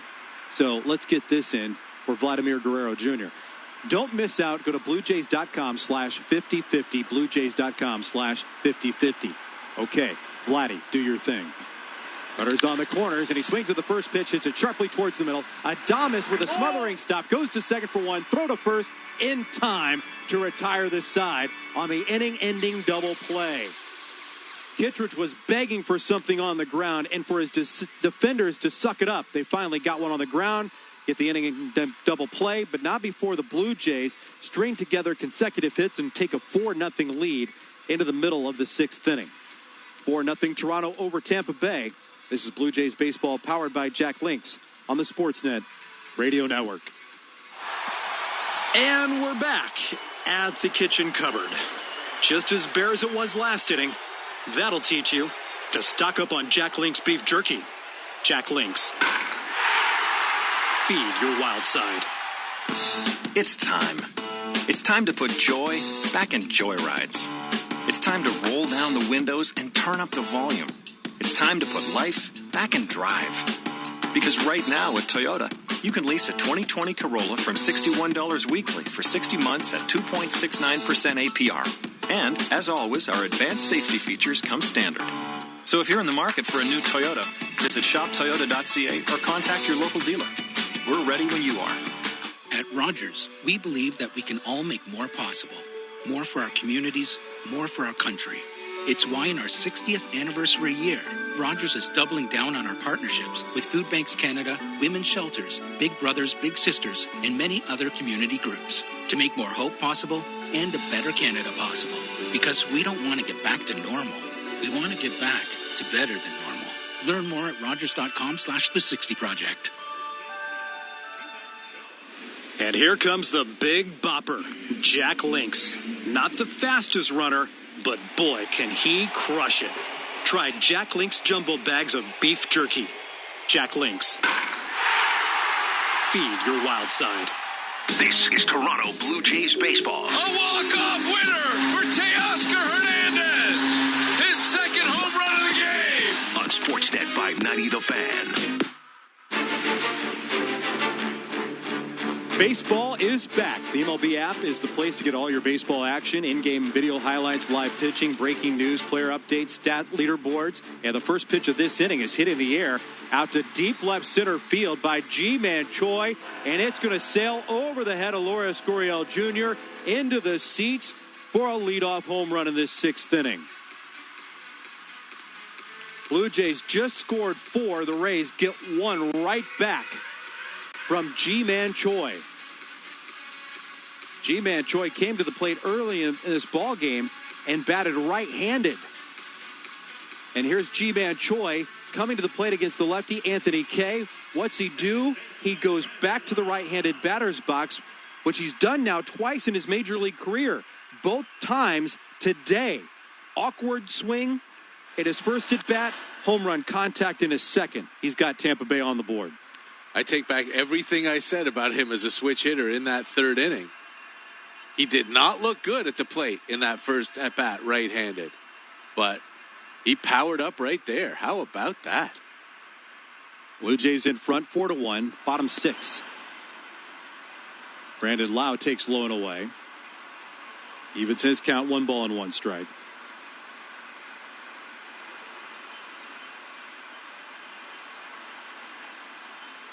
Out of the wine, lefty deals and a fastball hit in the air and hit well. Grichuk back through the track. That ball's over his head. He'll have to play it off the wall. Hits an angled part of the fence and then skips out over center field's wall. And Brandon Lau has an automatic double. Automatic 2-bagger for Brandon Lau, his second double of the afternoon. Is not the shutdown inning you want to see after you score 4 runs, and Charlie Montoyo is going to cut it off right here. Anthony Kay, second trip through the order after being so good the first time through, gives up the homer and the double, and now it's Jordan Romano time. Jordan Romano worked early on Friday night in a ball game, was not available yesterday, but 2 out of 3 ain't bad. And Charlie Montoyo pointed to Jordan Romano about being a high-leverage guy, and now you've got one in this 6th inning. Nobody out, 1 run in on the G-Man Choi solo home run. It's 4-1, Toronto over Tampa Bay. We've heard a lot from Trent Thornton today, the Blue Jays right-hander getting ready for his season debut, and he's lined up to pitch against the Nationals tomorrow. Here's more of Trent. I'm also obviously like a pretty emotional pitcher. I get pretty fired up and amped up, and it's can definitely be used to my advantage. However, I got to be able to slow the game down and breathe, and that's something that I've been focusing on, especially like my last start in Boston, where I just wanted to try to stay as calm as possible, and between each pitch, take that breath and just mentally reset and refocus. So that's definitely something that I'm going to try to take into my next start. That's been an issue for Trent Thornton in his rookie season. There were times where we saw him on the mound literally turn red. And that was a time where the emotions were getting the better of him, and he had a hard time slowing the game down, and that old cliche, staying within himself. And it's something that he's really worked on, and he's going to continue to work on. And I wondered, and I asked him later in that conversation, if having no fans in the seats might help a little bit with that, might help keep that adrenaline in control. And he said, well, we're going to find out. He pitched at Fenway in front of no fans and did a great job of staying calm and cool. And he'll pitch in Washington tomorrow night in front of no fans against the defending World Series champions. And we will be on the air at 6 o'clock Eastern across the Sportsnet Radio Network with that game. Here this afternoon across our network airwaves, the Blue Jays have built a 4-0 lead. It's cut in 2 by the G-Man Choi home run for Tampa Bay. It's now 4-1, Toronto in front. Now we see a little bit of motion in the outfield, and while Jordan Romano was loosening up, everything seemed to be okay until Bo Bichette walked to the back of the mound, stopping Romano for a moment, and Randall Grichuk is now being ushered off the field by Jose Ministral, the Blue Jays head trainer. Grichuk was pressed back on that drive by Brandon Lau. That ball carried over his head and then over the wall on the automatic double. But Grichuk, who for the first time last year went into a season without any nagging injuries and played wire to wire without ever flirting with the injured list, leaves in the game's 3rd game, or the season's 3rd game. He's walking under his own power. Yeah. He's not grimacing. He's covering his mouth in conversation with the masked Blue Jays trainer. But there's obvious concern for Randall Grichuk because nobody noticed anything until Grichuk brought it up with Florida Scoriel Jr. Yeah, we didn't see anything odd about the way he went after that ball. He looked as though he was preparing to make a leaping grab. And then I guess after it bounced out of play, you could see a little bit of a limp from Randall, maybe favoring that left leg a little bit, but no idea. We'll pass on the information when we find out. But for now, Derek Fisher has come in, and he's going to play right field. Teoscar Hernandez moves from right to center. the Blue Jays' best center field option, Anthony Alford, is already in and out of this game. Lourdes Gurriel Jr. pinch hit for him last inning. And he goes to left. And now Fisher is running off towards right. He thought he was going to play center field. But now he's off into his position. Jordan Romano is ready to go. The hard-throwing right-hander snaps off a slider for strike one on Yandy Diaz. A righty-on-righty matchup with nobody out in this sixth inning. 4-1, Blue Jays lead the Rays, trying to take the rubber game of this set. And this is one of the guys that they'd love to have available at any situation. Early, middle, or late, Romano stuff. The pitch. Slider, swing and a miss. Yandy Diaz was thinking fastball, and he got a ripping slider and went way over it by about 4 feet. Romano used the offseason to completely retune his mechanics, add spin, and drop weight. Working out a lot at the Rogers Center. Markham, Ontario native. Dropped about 15 pounds in between seasons. And now deals the 0-2. A slider, swing and a miss. Yandy Diaz had no chance in that entire at-bat after falling behind 0-1, taking the first pitch. Couldn't reach either slider thrown by Romano. One down here in the sixth. Been on the St. Louis Bar and Grill out-of-town scoreboard / injury report. The Texas Rangers very excited to have Corey Kluber making his debut this afternoon as they host the Colorado Rockies. Kluber didn't make it into the second inning. Left after one with tightness in the back of his right shoulder. The Rangers do lead 1-0 in the second. Jose Martinez digs in, going righty on righty with Romano. Stays with a slider on the inside corner, strike one. Martinez watching it all the way. Jose walked his first time up, led off the fourth inning, went down swinging against Anthony Kay. 8 departs after 2 2/3. The book is still open with the runner belonging to the Long Island native at second base. 2 strikeouts and no walks. Pitched by Romano. Swing and a foul back. First fastball thrown by Romano hums in at 97 miles an hour.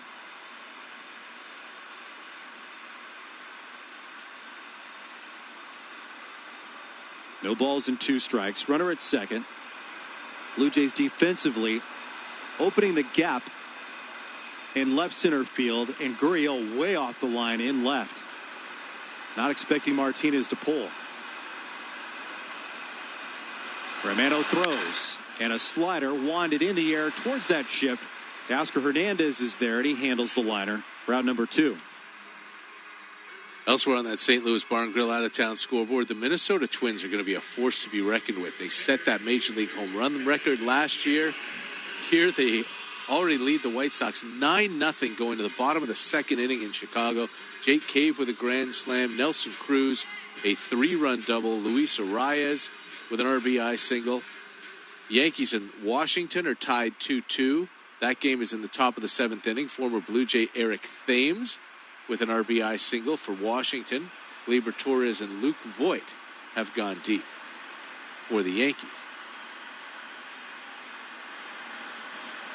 After back-to-back outs against right-handed hitters, here's Kevin Kiermaier.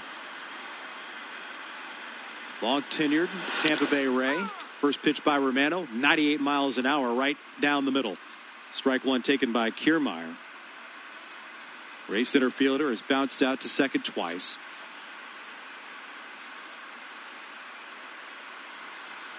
Romano is much sharper in his second outing of the season versus his first. The pitch. Slider, swing and a miss. No balls and 2 strikes on Kiermaier. Yeah, he is overpowering right now, just simply dominating these Tampa Bay Rays. This is what we saw from him last June. This is what we saw bits and pieces of in the spring. Man, would it be something. This was Jordan Romano from here on out.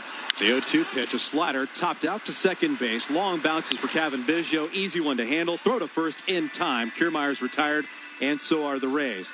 So it started a little shaky for the Blue Jays, but Romano comes in, and he slams the door on a Ray rally.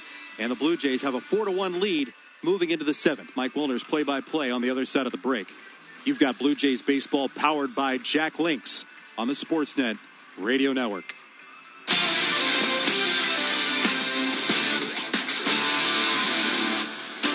We'll get you back to Blue Jays baseball in just a moment. Early scores around the MLB show Cleveland up 7-2 on the Royals. Nationals up 2-1 on the Yankees. The Tigers and Reds are tied at 1s in the 6th inning, while the Marlies are up on the Phillies 9-5. And over in the NHL, a columnist for the Arizona Republic is reporting that Coyotes GM John Shaika has terminated his contract 48 hours ago. Sportsnet's Elliot Friedman says that assistant GM Steve Sullivan will be the GM of the team on an interim basis. Now, back to Blue Jays baseball. Get back on the road this summer at Mazda of Toronto. Ontario's #1 Mazda volume dealer is open for business with new safety measures in place for your comfort and convenience.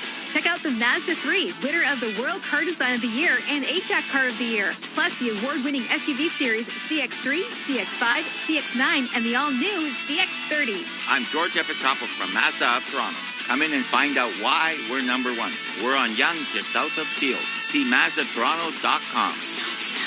Have your long-term disability benefits been denied? Hi, I'm Wendy Sokoloff, and you know me from Sokoloff Lawyers. Don't let the insurance company keep you on the injured reserve. If your insurance company has denied your long-term disability claim, contact us for a free consultation. Let Sokoloff Lawyers get your long-term disability benefits back and get you back into the game. Don't put it off. Call Sokoloff, 416-966-HURT, or visit areyouhurt.ca. Don't put it off. Call Sokoloff. The fever from this fan base stretches from coast to coast. Fever, let me live a dream. The Toronto Blue Jays live here on Sportsnet 590 The Fan. It's a 4-1 Blue Jays lead as they move to the 7th inning at Tropicana Field. All the scoring happening in the 6th inning. 4 for the Jays in the top, 1 for the Rays in the bottom. Andrew Kittredge now against Rowdy Tellez. And he delivers a first pitch slider in for a strike. Rowdy is 0 for 2. He and Kevin Biggio are the only Blue Jays starters without a hit in this game. Who are still in there, that is. That pitch is low. Missed with a changeup. It's 1-1. No word yet on why Randall Grichuk left the game. After the Brandon Lau ground rule double that was stranded by Jordan Romano. Pitch to Rowdy, swing and a miss. At a changeup, and it's 1-2.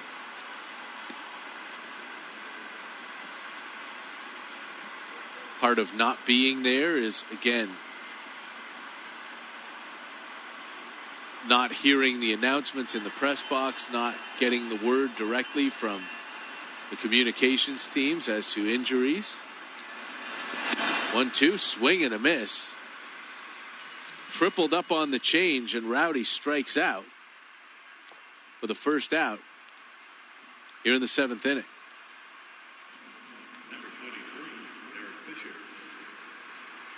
I hope visiting teams don't play the misinformation game by not giving out any information when their club's on the road, knowing that very few teams have any writers traveling, let alone broadcast.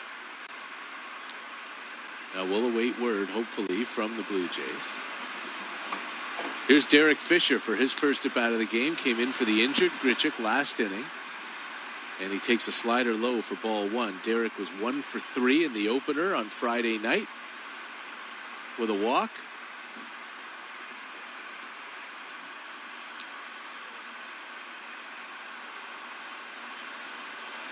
Kittredge from the stretch delivers a slider that Mike Zunino tried to keep at the corner of the zone, and instead he whiffed on it. It's ball 2, 2-0.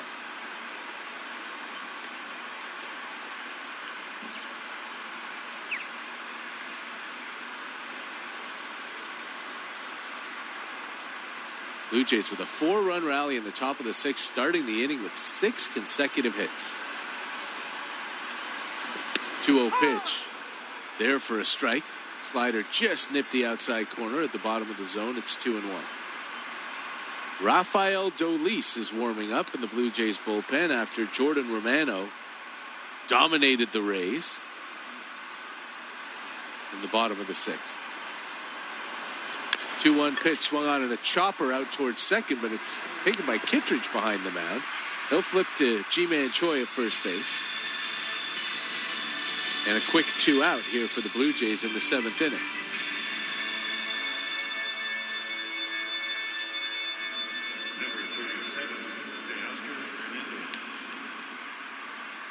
Ballpark sounds being piped in for you, as they always are, even though we're not there. And some crowd noise being piped in at the ballpark, even though there are no fans.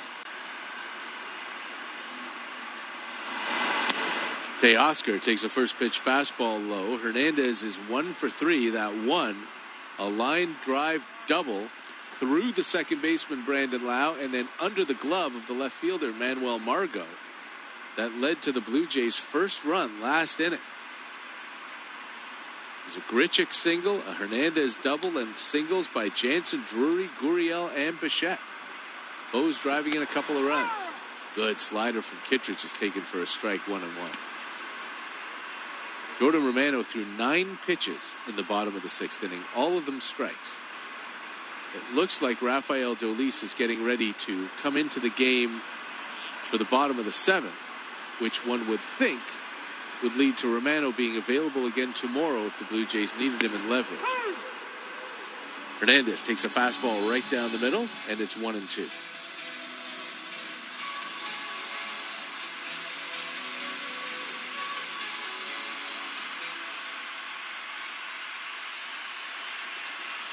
Two out, nobody on.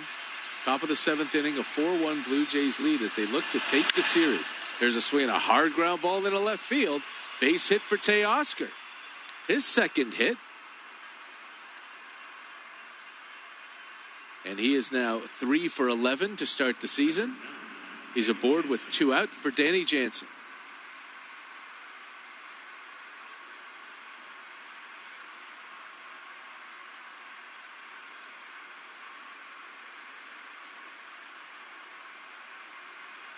You can download the MLB Ballpark app to stream anywhere with SN Now. If you subscribe to Sportsnet as part of your TV package, you already have access to SN Now. Visit snnow.ca. Danny Jansen fouls his first pitch away. Fastball straight back. Danny is 1 for 3. Last inning, first pitch swinging. Just hit a little soft liner over second for an RBI single to score Teoscar Hernandez and make it 2-0 Blue Jays. It's now 4-1 as Hernandez takes his lead. Kittredge is set. Here's the pitch. It's high. Ball 1-1. First leg of a season opening road trip, and honestly, we don't know how long this road trip will be. The Blue Jays will play their first game in Buffalo either next week or on August 11th. 1-1 pitch is a slider inside. Decisions have to be made because the Blue Jays know that they're going to settle in to Washington, D.C., but the other piece of that, the next opponent, the Philadelphia Phillies have to know where to direct a plane. And from my understanding, the Phillies will find out today after the Blue Jays, who sent a new crop of front office members and evaluators to see how progress is going at Salem Field in Buffalo, will make the determination on those protocols that are being put in place today and tell the Philadelphia Phillies so they can go into their road trip knowing exactly where their end all will be. Because the other option, if you don't end up in Western New York, will be hosting the Toronto Blue Jays in Philadelphia. That's an easy commute for the Blue Jays because they could either bus or take the train from Washington, D.C. over to Philly. Pitch misses to Jansen. It's a 3-1. Hernandez on the run, and a slider misses away. It's a walk to Danny. And the Blue Jays have runners at first and second with 2 outs for Brandon Drury. The Phillies tomorrow start a home-and-home with the New York Yankees in New York. So the first 2 games in New York, and then the first 2 games are in Philly. And then they go to New York on July 29th and 30th. And then that's where they have to make the decision. Are they going back home to Philadelphia to play the Blue Jays, or are they going to Buffalo to play the Blue Jays? It's supposed to be a 3-city road trip for the Phillies through New York, Toronto, and Miami. Brandon Drury takes a first pitch strike. Blue Jays have 2 on and 2 out. Drury is 2 for 3 today, just activated off the injured list. Didn't see him at all in summer camp.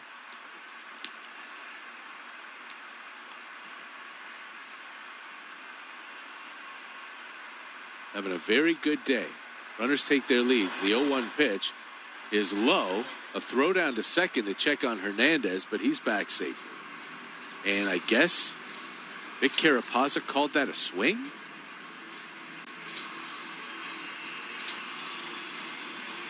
Scoreboard says 0-2.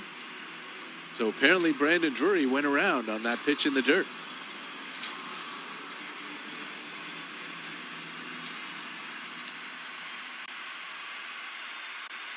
Blue Jays, top of the 7th. Hernandez at second, Jansen at first. Brandon Drury against Andrew Kittredge. And here's the 0-2 pitch. It is in the dirt, blocked by Zunino. Runner's not going anywhere.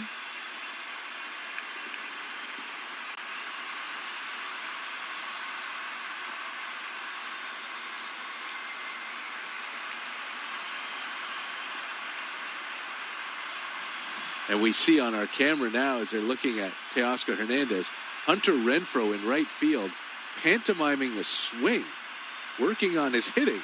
Renfroe is 0 for 2 in the game. 0 for 6 to start his season. 1-2 to Drury. Runners going, and it's swung on and foul.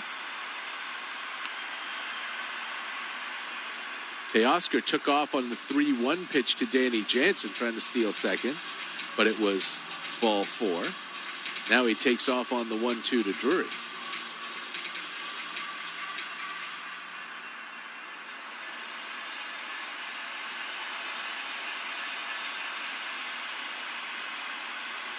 Runners lead again. Teoscar creeping off the bag at second. 3 defenders on the left side for Tampa Bay. This time he's not going, and the pitch is swung on and high in the air, deep left field, but foul. Chasing over is a shortstop Adames, and he'll watch it into the seats. And it's 1-2. On the St. Louis Bar and Grill out-of-town scoreboard, Kevin Pillar has hit his first home run as a Red Sox. Boston getting beat by Baltimore, though, 6-2. That game is at the top of the 6th inning. He's had a pretty nice series against the Orioles. A couple of really nice catches in right field.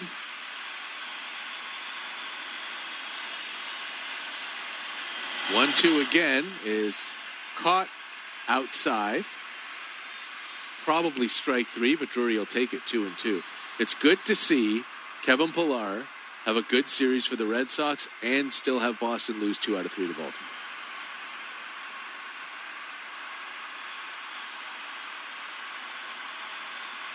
Well, depending on who you ask in this town, they may want the Orioles to lose.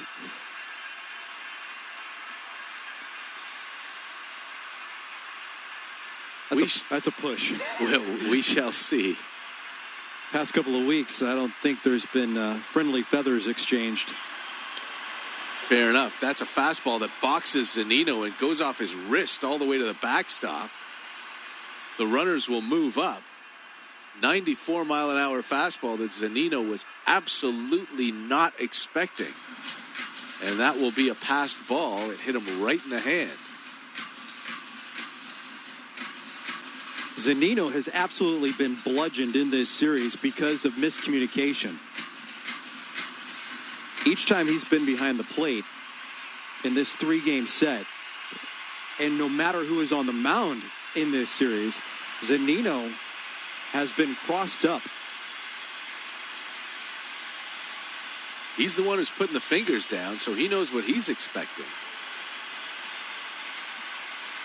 And a few times he hasn't gotten it. Now the count is full and 2 runners in scoring position for the Blue Jays. With 2 out, the 3-2 to Drury is swung on and grounded foul. Nevin Ashley, the Blue Jays bullpen catcher, makes the play. As Rafael Dolis is warming up, Ashley is standing on guard because at the Trop, the bullpens are on the field.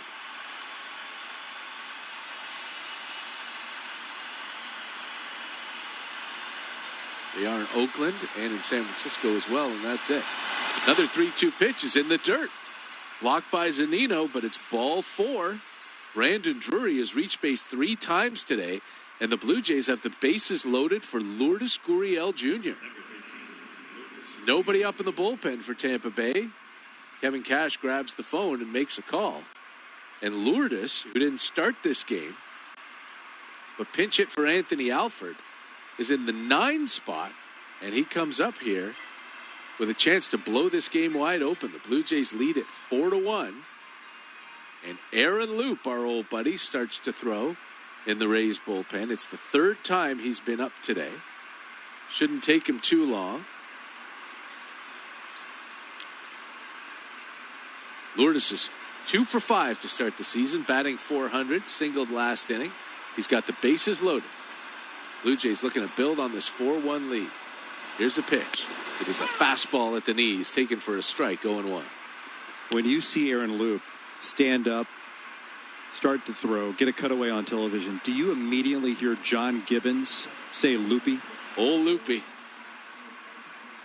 How can you not? Gurriel asks for time and steps out. Aaron Loop.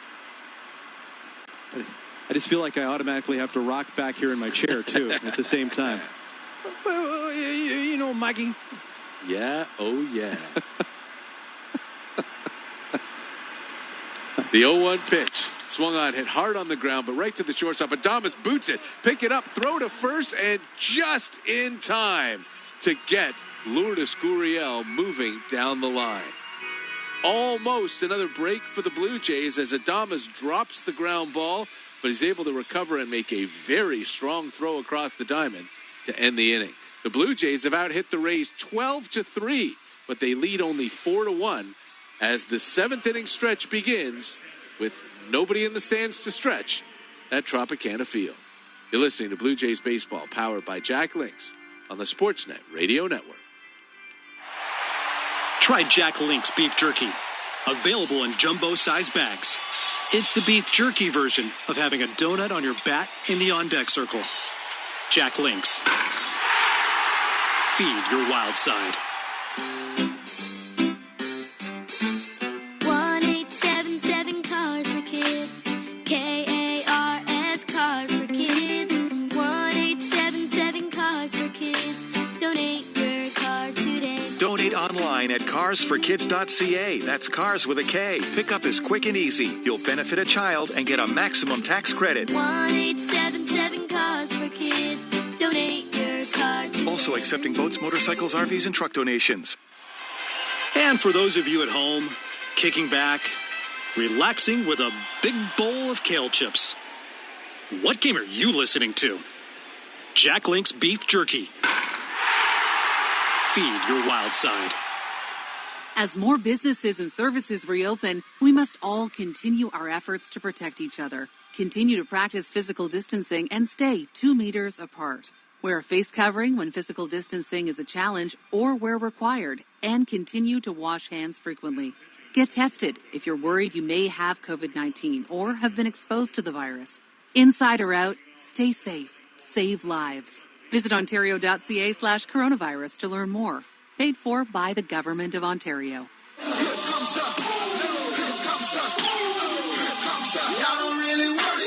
This is Randall Gritchick, and you're listening to Blue Jays Baseball on the Sportsnet Radio Network.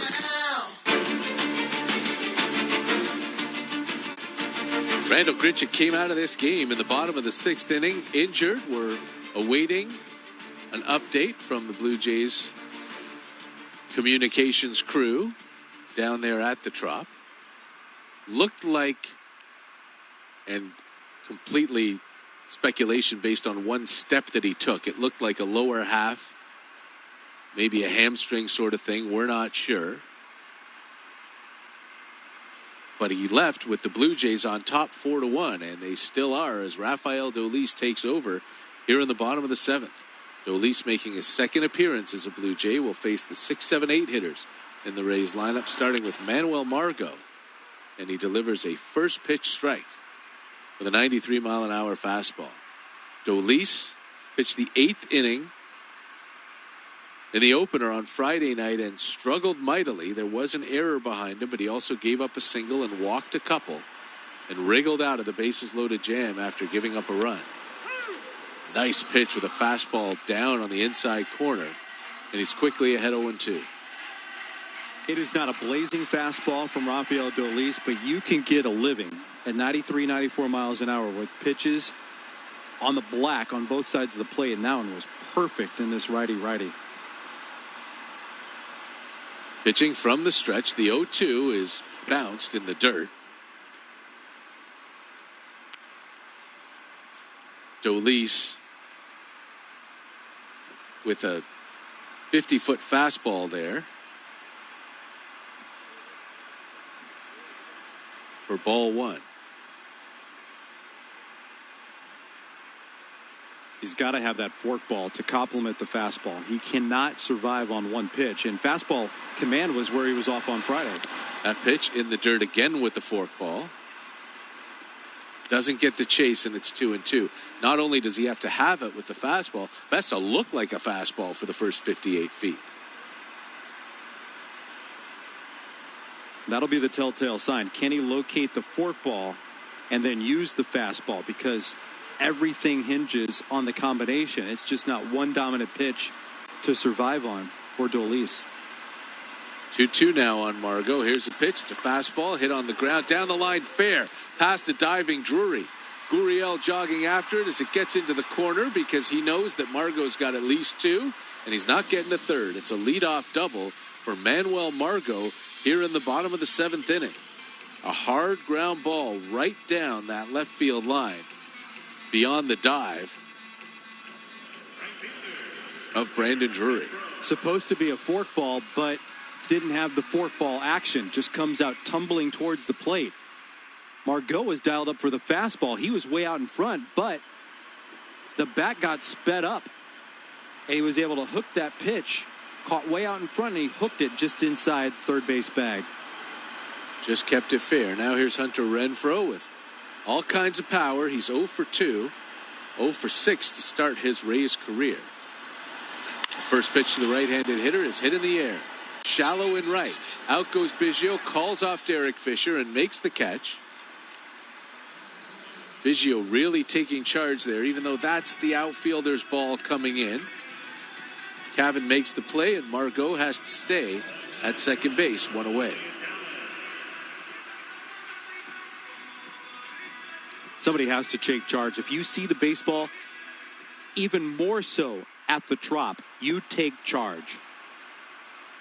You cannot just relax and go into the misfortune of the roof of the Trop. Right, you never know if that other guy can see it either. Biggio early on that call and making the play like a wide receiver, moving back into his right. Dolis steps off to keep an eye on Margot. All kinds of speed, 20 stolen bases last year.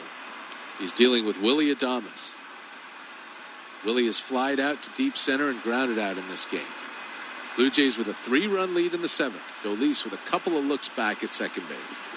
Now delivers a first pitch, and it misses down and away for ball one.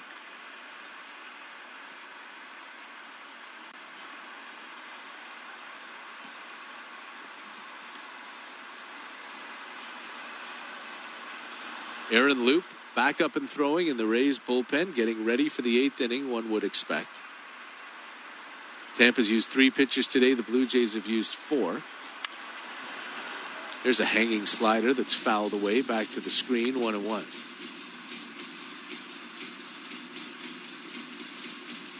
This was an opener day for the Blue Jays. It wasn't specifically an opener day for the Rays, but they knew that Blake Snell was not going to get deep into the game. Thomas Hatch made his major league debut for the Blue Jays and went once through the order, recording 7 outs without giving up a hit, 2 walks and 3 strikeouts. Blake Snell went once through the order plus 2 batters, allowing 3 hits over 2 innings, not giving up a run. There's a good pitch from Dolis that is right there for a strike on the inside corner. That's that forkball. But it acted like a changeup that time. A straight change. The count is 1-2.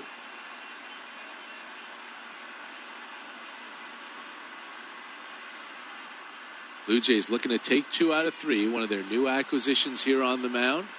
Trying to bounce back after a rough one on Friday night. A look back at the runner at second. The 1-2 pitch, a fastball in. Ball 2.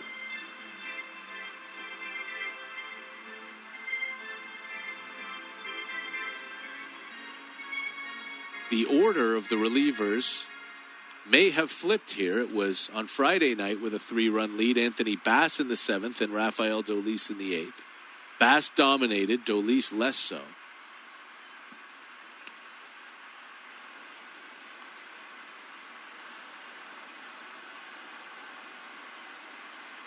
The 2-2 pitch. Swung on, ground ball up the middle. Biggio cuts it off on the backhand, has to throw across his body. Can't get anything on it.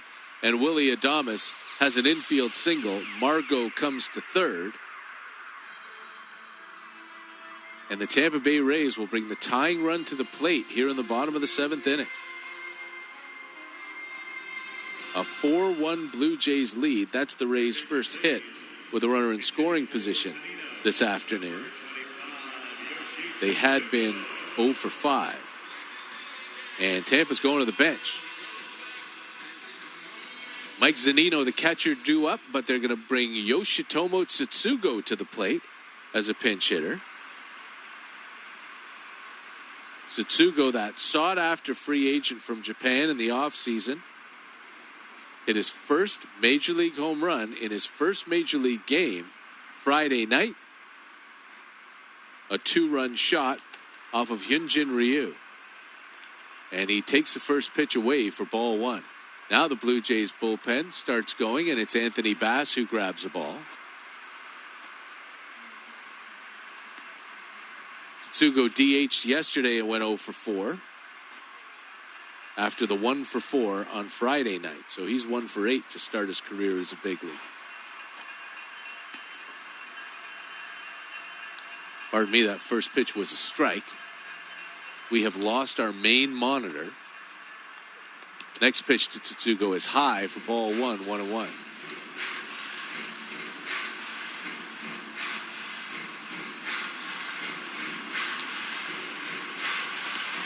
Mike, on Sportsnet TV, Hazel May is reporting that Randall Grichuk came out of the game with a right SI joint, which is a joint in the lower back, with back irritation.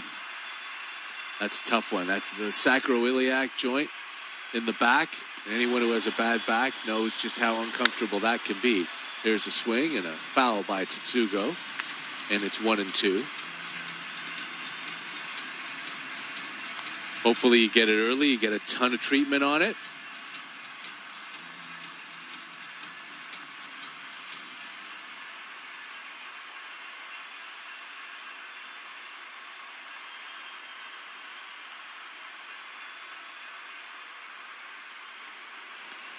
For a while there, you were seeing that same 4-way split screen that we have as our backup monitor. If you're watching the game on TV, Rafael Dolis is ahead of Tsutsugo 1-2, and he misses in the dirt with a fastball 2-2. So Randall Grichuk leaves with a bad back. Yeah, I'm not laughing at that. I'm laughing at just the irony of Dan and Buck sitting in the TV studio. We're sitting in this studio, and everybody now lives like we have to live with multiple screens. Yeah, but they got it back on the TV broadcast now, at least, which is helpful for us as well. Rays have runners at the corners. They're down by 3 in the bottom of the 7th. The slugger at the plate, the 2-2 to Tsutsugo. Hit on the ground to second. Biggio's got it. Look to second, but will throw to first and get the sure out.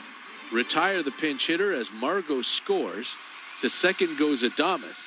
The Blue Jays lead is cut to 4-2. And for the second straight outing, Rafael Dolis comes in with a 3-run lead and gives up a run. Now it's the switch hitter, Ji-Man Choi, who will turn back around to hit from his natural left side, facing Dolis. Ji-Man Choi, decided today, that he was going to be a switch hitter. Go back to what he had done in the minor leagues, what he'd worked on in summer camp. And he homered right-handed in his second at bat, batting right-handed in the major leagues. Takes the first pitch low for ball one from Dolis. Just attacked the first pitch. New side of the plate, go out and get it. And he clubbed it 429 feet. And look, after the way he looked in that first at bat, I don't blame Anthony Cave for trying that get me over fastball on the first pitch.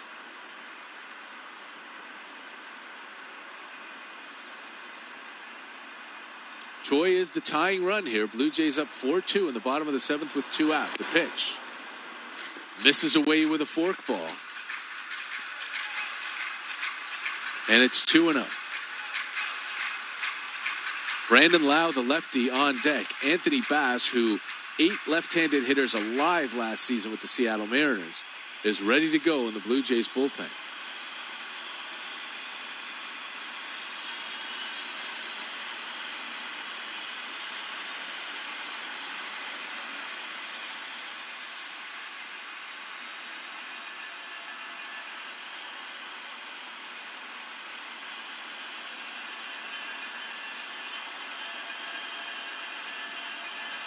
Dolis comes set. Here's his 2-0 pitch. Swung on, hit on the ground. Biggio's got it in the shift. Throw it on to first to get Choi. And the inning is over. Rafael Dolis once again does the bend but don't break.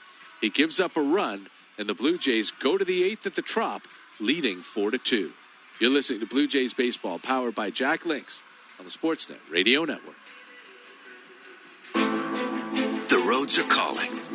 At Mazda, we're answering them with advanced driving dynamics, sophisticated style, and being Ajax's most awarded car brand in Canada. We're offering 0% purchase financing on all new 2020 models, no monthly payments for 120 days, and a standard unlimited mileage warranty on every new Mazda, plus an unwavering commitment to safety. Let's get back on the road together. Visit your local Mazda dealer or Mazda.ca for details. Spending too much time with your family? Here are 2 others you might want to consider. The Griffins. What? Please say you're joking. And the Belchers. Exactly. Otherwise known as Family Guy and Bob's Burgers on City TV now. 2 hilarious families that might just help you stay indoors with your own. Can't believe you invited the whole family. Family Guy and Bob's Burgers. You can't choose your family, but you can choose the families you binge. Watch anytime, on demand, on the app, or at City TV now. Huh, that lives up to the hype. The Nissan Rogue is for the whole family. For the parents with eyes on the back of their heads, available intelligent around view monitor. Kids fighting in the back, harmonize with standard Apple CarPlay and Android Auto. And now at the Rediscover the Road sales event, finance a 2020 Nissan Rogue from as low as 0% for up to 84 months. Or get up to $5,000 cash purchase bonus on other select models. There's something for everyone. Visit choosenissan.ca or your local dealer. Conditions apply. This is Toronto Blue Jays baseball. Inside corner, strike 3 called. How about punching out 10, Trent Thornton? You've done it tonight. On Sportsnet 590 The Fan.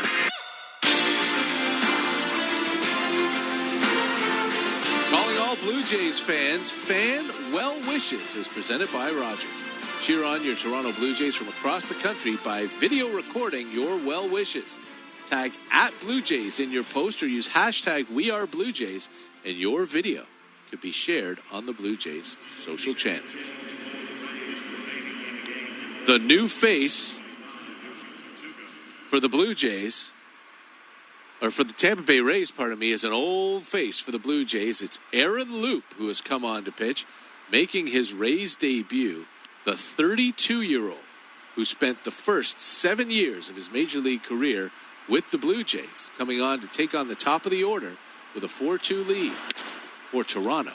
And his first pitch to Bo Bichette is outside for ball 1. Yoshi Tsutsugo, who pinch hit for Mike Zunino, has stayed in the game for the Rays to play left field. Manuel Margot, who was in left, moves to right as Bichette fouls that pitch off. And Michael Perez has come in to catch. He will bat 7th in Hunter Renfroe's spot in the lineup. Renfroe had been in right field. So Tsutsugo making his major league debut in the outfield. And the Rays' phenomenal outfield defense takes a huge dip as Bichette pops the ball up foul, right field side. Tsutsugo has drawn comparisons to the Cubs' Kyle Schwarber, not just for his abilities as a left-handed hitter, but as well for his abilities as an outfielder. So there were once 3 center fielders in that Tampa Bay Rays bullpen or outfield, but now they need hits more than they need outs. And Loup misses badly outside to Bichette, 2-2.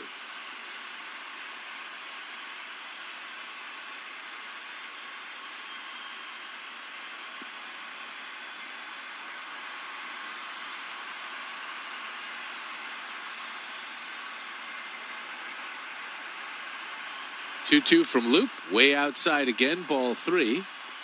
Aaron, a controversial figure among Blue Jays fans over his 7-year tenure with the Jays. Seemed to be a lightning rod a lot of the time. Came to the Blue Jays right out of Double-A in 2012. Full count pitch to Bichette, swing and a miss. He struck Bo out. Bo a little aggressive right there. On that pitch that started outside and stayed outside, Bo struck himself out. Aaron Loup, in his Rays debut, strikes out the first Blue Jay hitter he faces.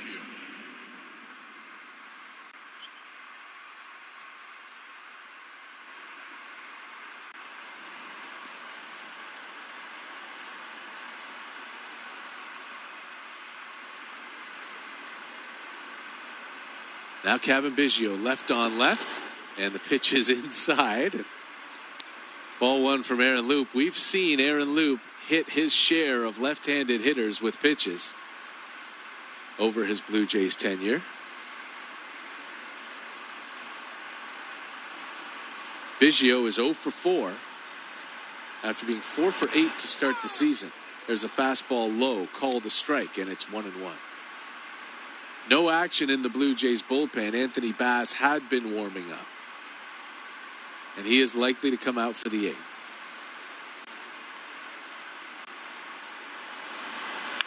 One pitch is fouled away.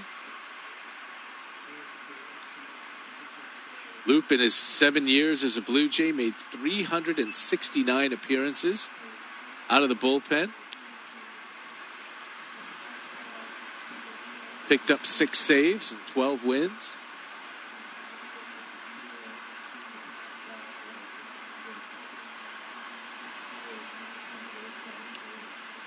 Quiet guy.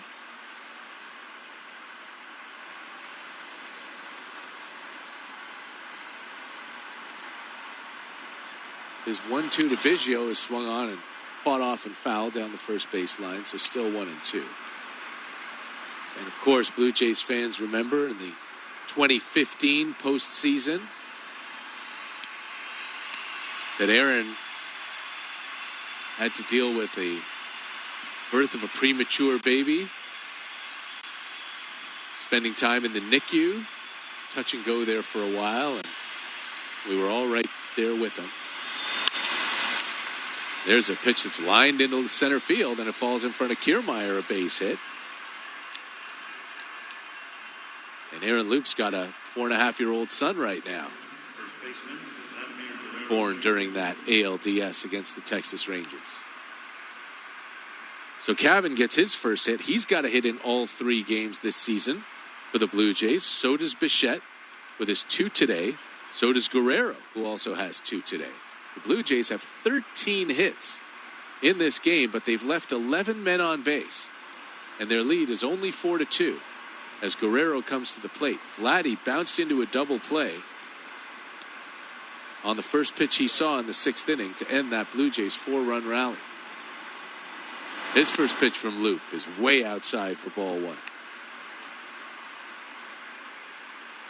Guerrero is 4 for 13 to start the 2020 season.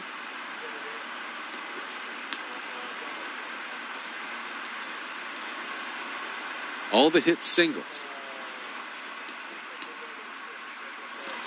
Pitch to him is up and away. And Michael Perez having a hard time hauling in these pitches from Aaron Loup, who's yanking the fastball arm side against right-handed hitters. Now Anthony Bass is going to start to tool around the Blue Jays bullpen again. Bottom of the 8th will be the Rays' 2-3-4 hitters. Blue Jays would like to pad this 2-run lead. 2-0 is swung on and fouled away.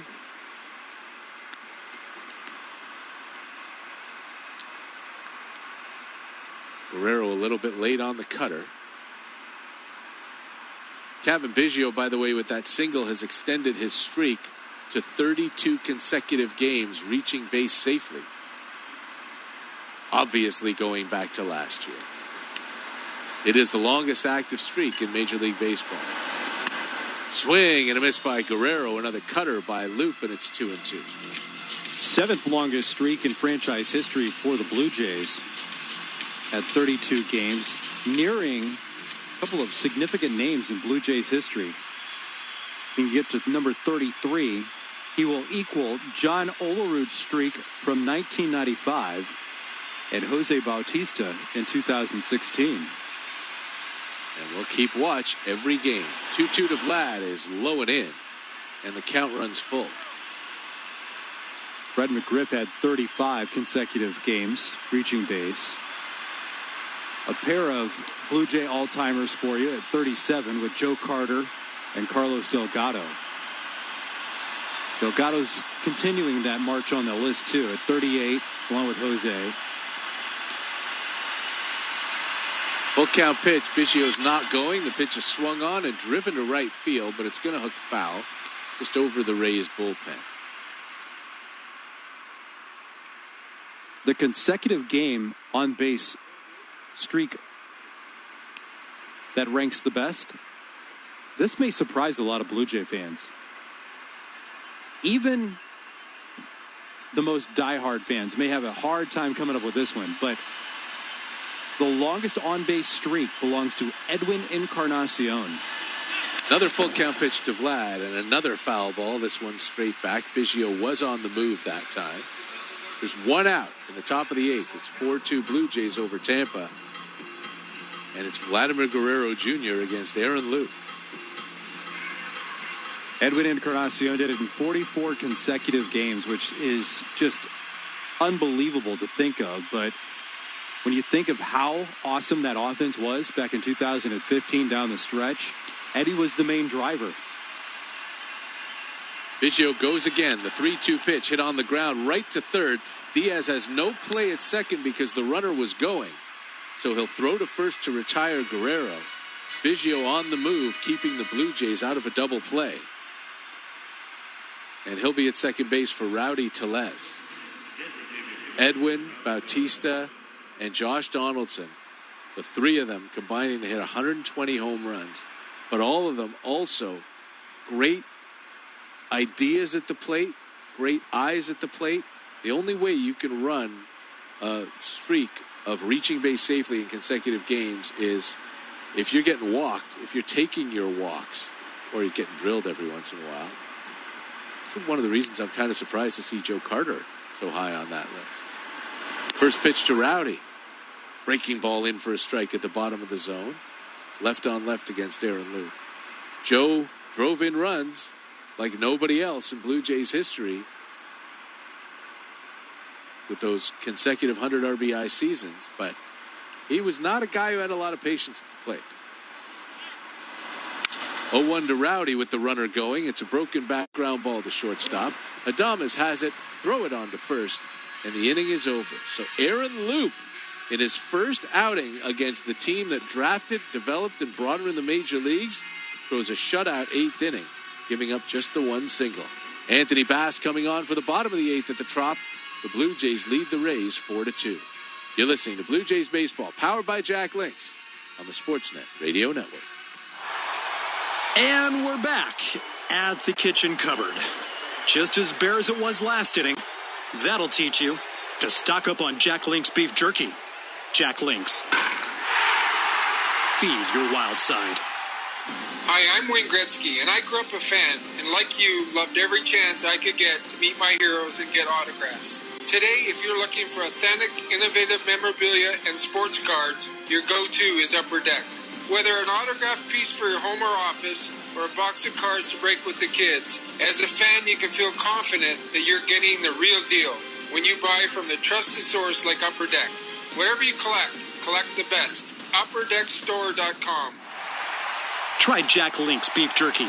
Available in jumbo-sized bags. It's the beef jerky version of having a donut on your bat in the on-deck circle. Jack Link's. Feed your wild side. As more businesses and services reopen, we must all continue our efforts to protect each other. Continue to practice physical distancing and stay 2 meters apart. Wear a face covering when physical distancing is a challenge or where required, and continue to wash hands frequently. Get tested if you're worried you may have COVID-19 or have been exposed to the virus. Inside or out, stay safe. Save lives. Visit ontario.ca/coronavirus to learn more. Paid for by the Government of Ontario. Essentials for a game. Bat, ball, glove, radio. This is Toronto Blue Jays baseball on the Sportsnet Radio Network.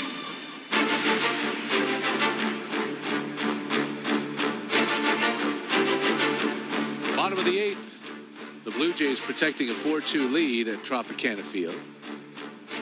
And they've gone to Anthony Bass, the waiver claim, who in 44 games with the Seattle Mariners last year allowed 47 base runners in 48 innings with 43 strikeouts. He was sensational, and even more so against left-handed hitters. Bass pitched Friday night in the opener, faced 4 batters, and retired them all. Now he's got the Rays 2-3-4, starting with Brandon Lau. His first pitch is in there for a strike. Starts off Lau with a slider. Right at the top of the zone, 0-1.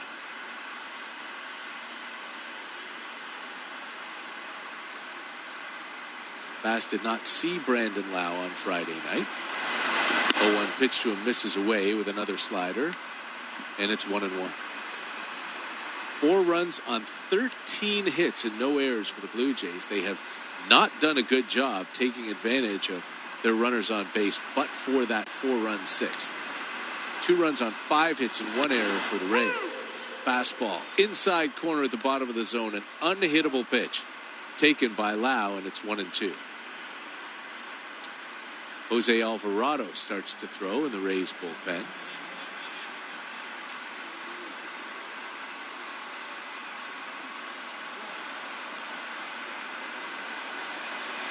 One-two pitch.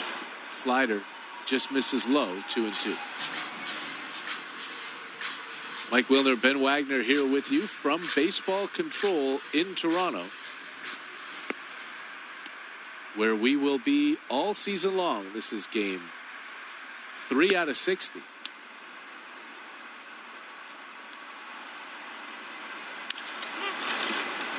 Two-two pitch hit on the ground to first, foul, picked up by Vladdy. He'll flip it to the first base coach, Ozzie Timmons.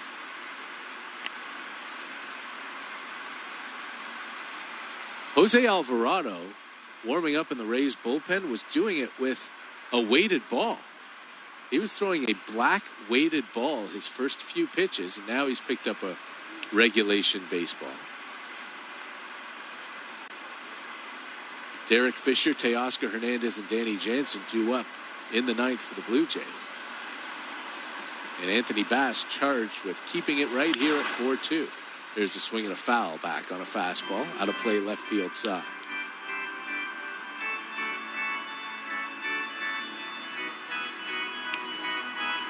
Shift is on for Lau. Kevin Biggio is in shallow right field. And Brandon Drury, the only Blue Jay defender on the left side of the infield, is playing where a shortstop would be in double play down. So the left side completely open. The 2-2 down and in. Missed with a fastball, and the count runs full.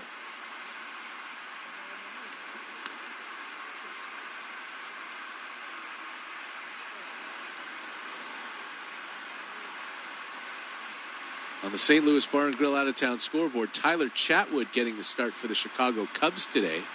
Home to Milwaukee. Took a no-hitter into the 5th inning.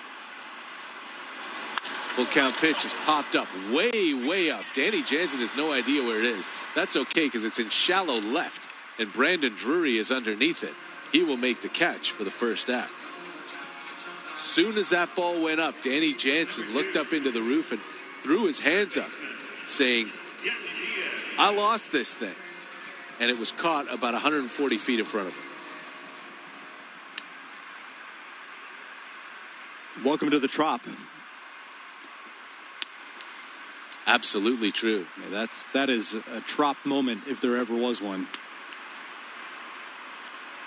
Now it's Yandy Diaz, who's 0 for 2 with a walk. First pitch right on the outside black, and 95-mile-an-hour fastball is strike one. Chatwood taking that no-hitter into the 5th inning with 2 out, but Ben Gamel singled, and Orlando Arcia followed with an RBI single. The Cubs do lead the Brewers, though, 5-1 in the top of the 4th.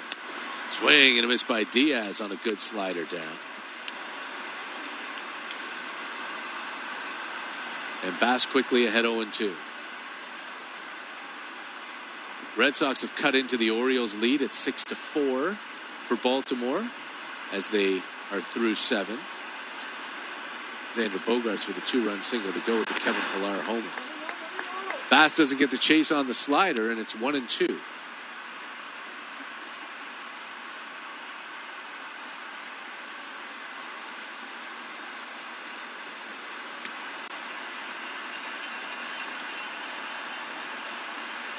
Two Blue Jays looking to get out of the Trop with a series win.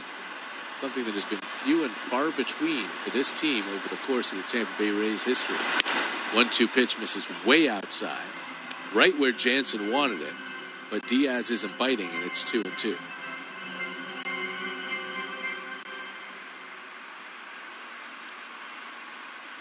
Jose Martinez, the slugger, waits on deck. Diaz is 1 for 8 to start the season. The pitch in the dirt.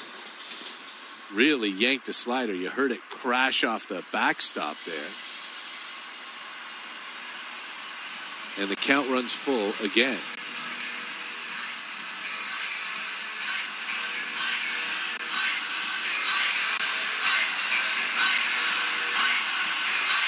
Thomas Hatch made his major league debut in this game and threw 2 1/3 no-hit innings in making the start before giving way to Anthony Kay. Full count pitches, strike 3 called. Dotted the outside corner with a fastball. Anthony Bass, not used to the new rules, walks off the side of the mound waiting to get the ball back from the third baseman, but no more around the horn balls, at least when they remember. So he got the ball back from Danny Jansen. Diaz is retired, and there are 2 away. For Jose Martinez, long and lanky DH. First pitch to him is hit high in the air, right center field. In comes Derek Fisher. He makes the catch, and the inning is over. Anthony Bass in his Blue Jays career has faced 7 hitters and retired them all. And we're off to the 9th inning. Ben Wagner back at the mic. The Blue Jays 4 and the Rays 2. You're listening to Blue Jays Baseball, powered by Jack Links on the Sportsnet Radio Network. Has there been more of a time in the National Hockey League where if you get in, you can win? Anything can happen. This year is living proof of that. The Stanley Cup qualifiers begin August 1st on Sportsnet. We're just getting started. You know what? Let's do this. 6 Canadian teams. Opportunity knocks, because when you come to play, anything can happen. A chance at the Stanley Cup. You see that? Can you believe this? Undescribable and unpredictable. The Stanley Cup qualifiers begin August 1st on Sportsnet. It's time. It's time to put joy back in joyrides. It's time to roll down the windows and turn up the volume. It's time to put life back in drive. Because right now at Toyota, you can lease a 2020 RAV4 from $102 weekly for 48 months at 4.99% APR. And, as always, our advanced safety features come standard. So if you're in the market for a new Toyota, visit shoptoyota.ca or contact your local dealer. We're ready when you are. Home sweet home. People are putting time and energy and money into their homes right now. There's no better place to put it. And as a result of all that effort, yes, a lot of junk needs to disappear. Call 1-800-GOT-JUNK. We make junk disappear. All you have to do his point. You won't just be saying home sweet home anymore. You'll be saying extremely very sweet, Big, open, spacious, sparkling, junk-free home. Call 1-800-GOT-JUNK. Or visit 1-800-GOTJUNK.com. You got a dog, a drink, and an umpire's call. What do you want? Let's play ball. The Toronto Blue Jays live here on Sportsnet 590 The Fan.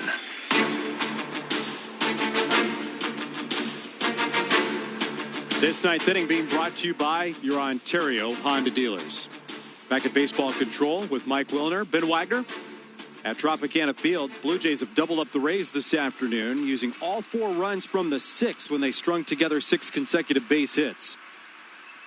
Now have the 2-run advantage going in to the 9th. Derek Fisher, Teoscar Hernandez, and Danny Jansen coming up to face Jose Alvarado. Pitched in 35 ball games last year at a 187 whip. Struck out 39 in 30 innings, but walked 27. Big velo out of that burly left-handed frame. Lefty on lefty with Derek Fisher, who grounded out in the 7th inning. He's 0 for 1 since entering the contest for Randall Grichuk. Alvarado's set, and the shoulder shrug, and he deals a fastball that runs inside for ball 1. SI joint irritation in the lower back. That's the joint that connects the back to the hips, essentially. It was irritated when Grichuk went back on a ball that was hit over his head. The 1-0 to Fisher. Fastball called strike on the inside corner. Fisher thought it was low. Count evens up at 1-1. We'll have to wait and see. The Blue Jays get off the turf as of tonight. They'll leave the Trop only to return in a couple of weeks. August 21st, they'll start a 4-game series against the Rays.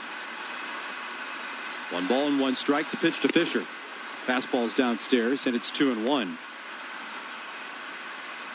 Blue Jay outfielders will be happy to get off the turf. They'll play in a natural playing surface for now the majority of the season. The only time they'll be on AstroTurf is that trip back to the Trop. Of course, Salem Field is a natural playing surface in downtown Buffalo, and that's where the Blue Jays will be housed. Great 2-1 pitch, swing and a miss, and it's 2-2. That's really something. The Blue Jays go from at least 90 games a season on artificial turf to 6.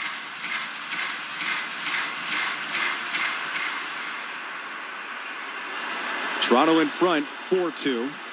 Ken Giles is up and loosening in the Toronto bullpen.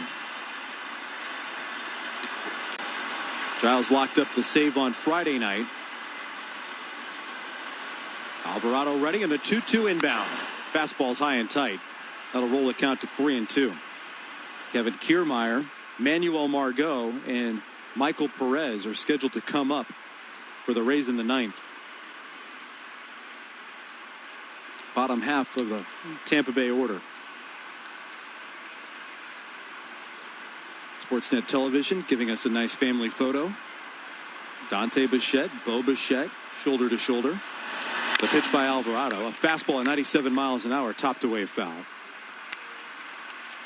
Bo is back home. He grew up about 10 minutes away from Tropicana Field, just south of St. Petersburg.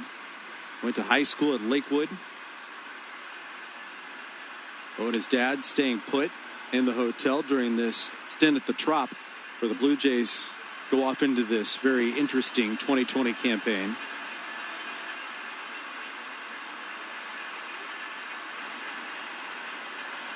That home, by the way, was also a home for one of his teammates on the 30-man roster in Santiago Espinal, who made his debut yesterday.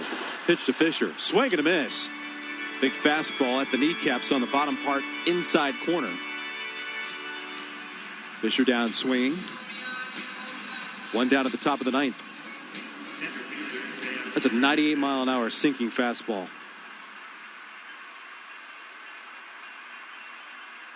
Yeah, this Rays bullpen is really, really good. They just keep bringing out arm after arm after arm. The Blue Jays done a good job making sure that they haven't been playing from behind too much in this series. Bullpen had only allowed 1 run in the previous 2 games, spanning 8 2/3. That changed today, and you knew it would. Alvarado now works on Teoscar Hernandez. Fastball over for strike 1.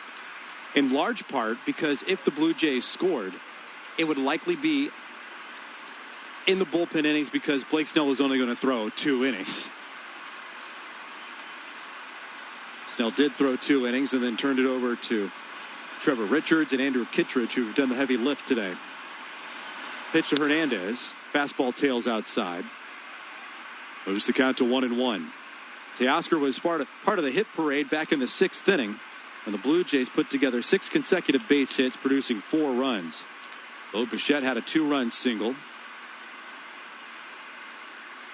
Right now, that's the game winner. From 4-0 to 1 run back in the bottom of the 6th inning. Another in the 7th for Tampa Bay. The pitch. Bounced away foul towards the Rays dugout.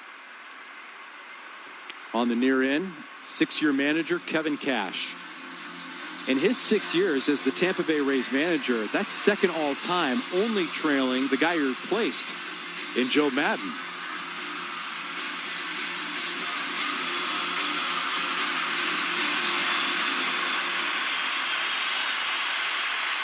Joe Maddon in the offseason found new digs.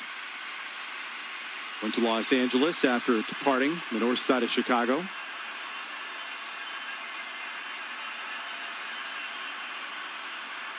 Blue Jays 4, Rays 2 in the 9th. 1 out, nobody on. A toss to Hernandez. Fastball that glances off the glove of Michael Perez to the backstop. 2 balls and 2 strikes. Teoscar's got a couple of hits today. He was credited with a double. And on the same play where Manuel Margot overran a bounding ball in the alley in left center field, an error was charged on the left fielder that allowed Hernandez to go to third. Blue Jays picked up a run on the same play.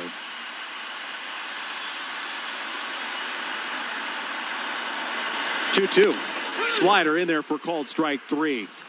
Hernandez saw nothing but big velo in that entire at bat, and then all of a sudden the wrinkle came in and he was frozen. Back-to-back strikeouts by Alvarado. Not especially efficient work from Alvarado to get these 2 strikeouts. 12 pitches, 5 balls, but getting the results.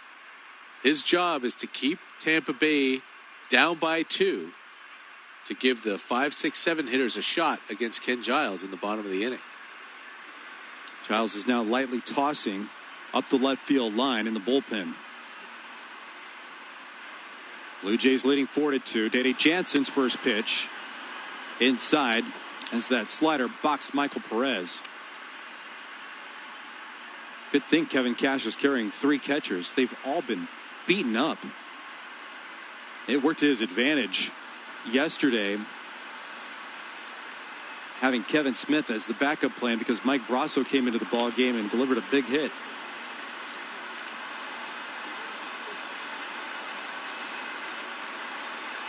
Pitch to Jansen. Down and in. I was a little surprised, too, that the Blue Jays didn't go with 3 catchers in their 30-man roster, just Jansen and McGuire, just to have that little bit of flexibility. And if they didn't have the extra catcher, I thought they would go heavy on pitchers, but the roster was a 15-15 split. Yep. Jansen looking out, rocking back and forth. Now quiets as Alvarado kicks in, comes home. And a fastball slugged out a play down the right field line.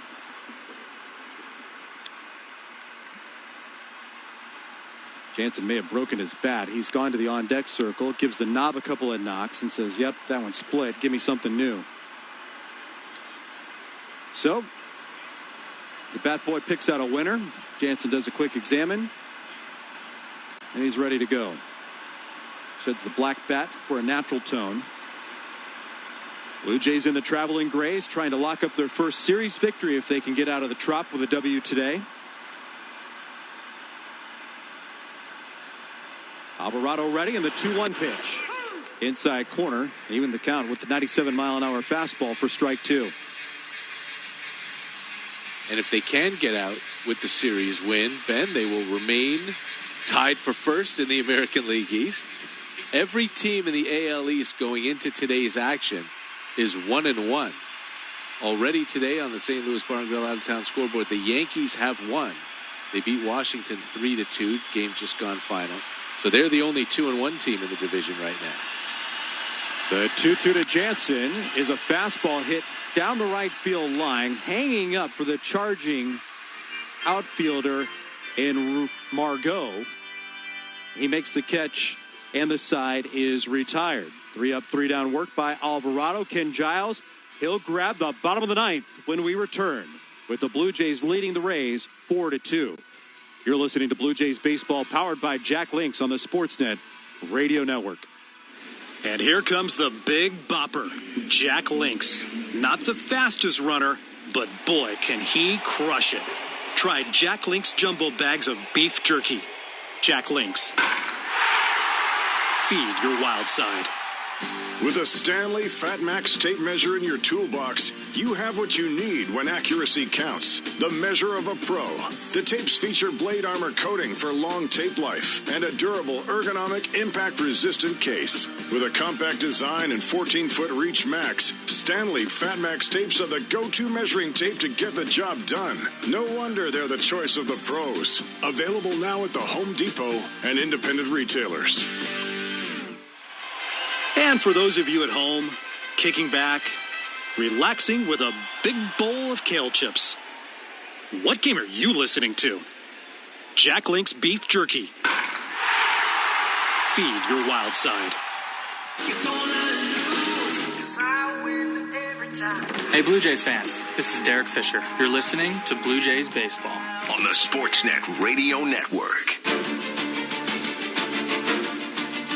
Something that we've discussed over the last couple of days with you on radio here. Where will the Blue Jays play at the end of the week? Will they be in Buffalo? Will they be in Philadelphia? We've got some breaking news coming up in a moment as we go to the bottom of the ninth inning at Tropicana Field. Blue Jays in front, 4-2 over the Rays.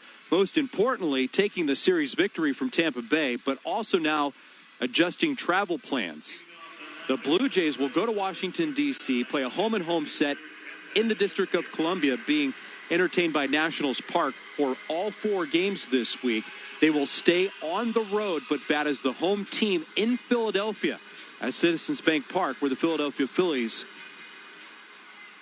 will play host to the Blue Jays for that pocket of time. And that buys the Blue Jays basically 2 weeks to continue protocol installation at Salem Field and ultimately buy them time to get everything set up and ready to go. Opening day in Western New York, Salem Field, August 11th.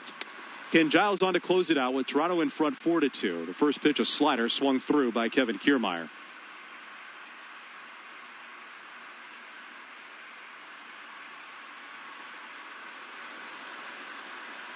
Kiermaier leading off the inning. Manuel Margot, Michael Perez set to follow.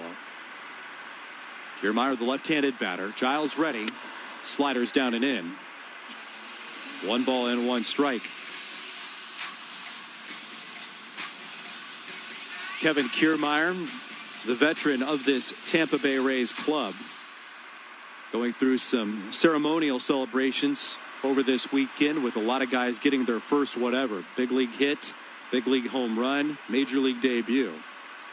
And he's the leader of the pack. The pitch. Swings at a fastball and skies it in the air out to Teoscar Hernandez, who's there in straightaway center field. 1 out. Kevin Kiermaier was providing the rally cry wherever the Rays started their team assemblage, trying to do so with social distance, but also doing so wearing masks, we found out last night. Leading the post-game celebrations, but he said he dropped the ball. And the media said, what do you mean you dropped the ball? Well, because he didn't provide the customary beer shower. For Yoshi Tsutsugo's first Major League home run, Major League debut, and also Ryan Thompson's Major League debut. They're all waiting for the beer showers, and Kevin Kiermaier simply said, they'll get theirs. From a safe distance, he added. Pitch by Giles. A swing and a miss by Margot, and it's 0-2. And perhaps when they least expect it. from Kevin Kiermaier, lying in wait.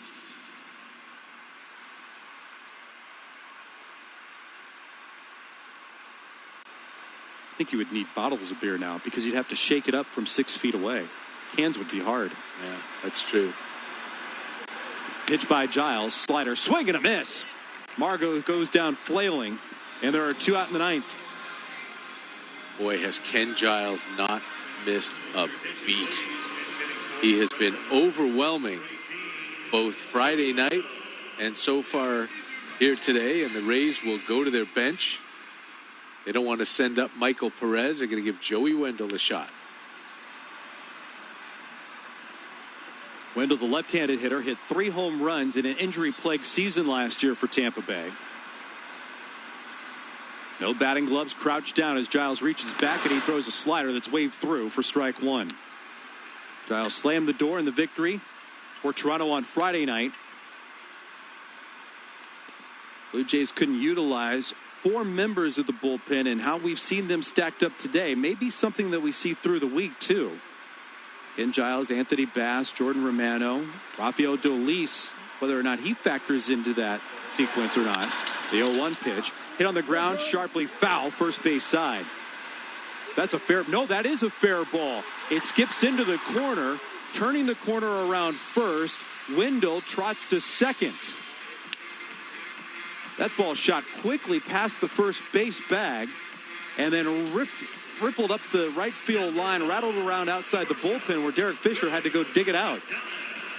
Yeah, just inside the line. A slider that didn't have as much bite as all the other ones, and Wendell was able to drop the head on it and just hook it inside the line. Vladdy with a step and a dive and couldn't get close to it. And the Rays will bring the tying run to the plate. Willie Adames is the batter, and he can hit them. 20 home runs a season ago. Righty on righty, the pitch. Slider in the dirt, smothered by Jansen for ball 1. Adames, the youngest player on the roster at 24 years of age, was the youngest Ray to hit 20 or more home runs since Evan Longoria in his first go-around in 2009. Longo hit 33 that year. Ray's shortstop hit 254, belting 20 home runs, driving in 52 last season. Tying run in the batter's box. 4-2 Toronto here in the 9th. 2 out. The pitch. Fastball on the outside corner. Evens the count at 1-1. Adames stands in, singling his last time up after starting the day with a fly ball to center field and a bounce out to short. So he's 1 for 3. Thomas Hatch made his major league debut at the start of this thing. Anthony Kay then followed with 2 2/3 of relief. The pitch, slider low, and it's 2-1. Jordan Romano, dominant. Quick 1-2-3 worth of work after he entered in relief of Kay, who started the 6th inning and allowed the G-Man Choi solo home run. That got Tampa Bay on the board. In the 7th inning, the second run came across for Tampa Bay, and that cut Toronto's lead in half after their 4-run barrage in the top of the 6th inning. Blue Jays have out-hit the Rays today 13-6.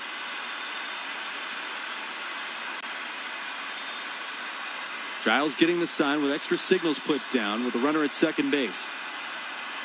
Now Giles is ready. Hands together away from the chest. He deals, and the fastball snapped out of the air by Danny Jansen as it misses high.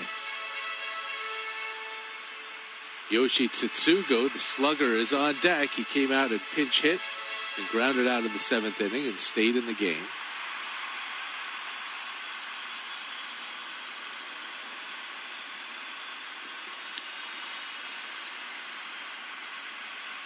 Tsutsugo hit a home run on opening night for Tampa Bay.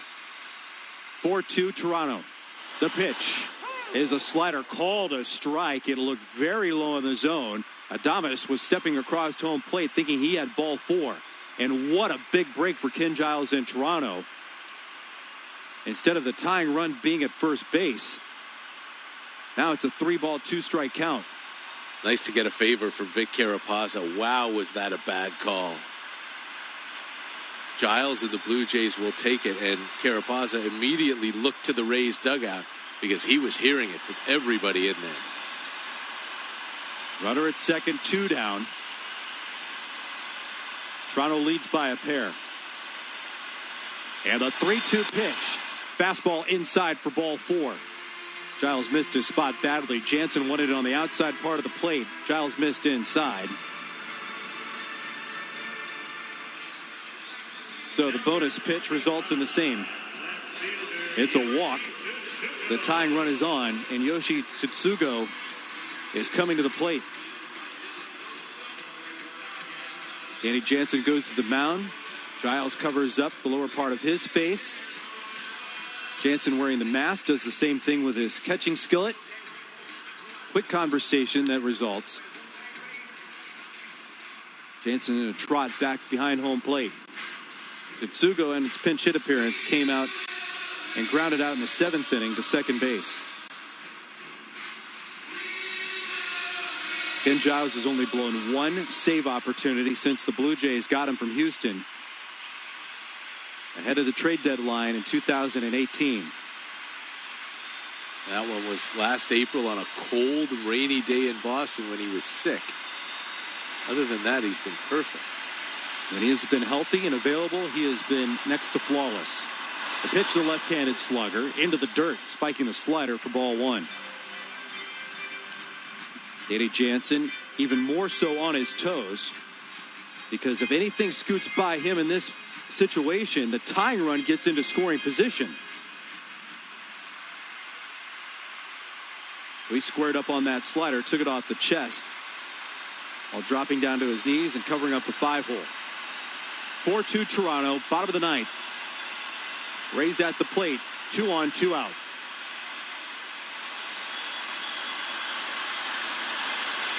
Giles ready, and the 1-0 inbound, slider up and away.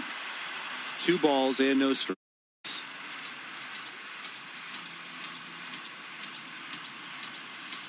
G-Man Choi in the top of the Ray order out on deck.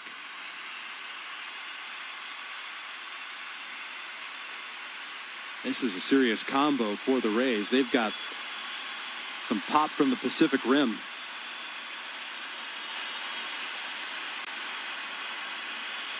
Choi from Korea, Tsutsugo from Japan.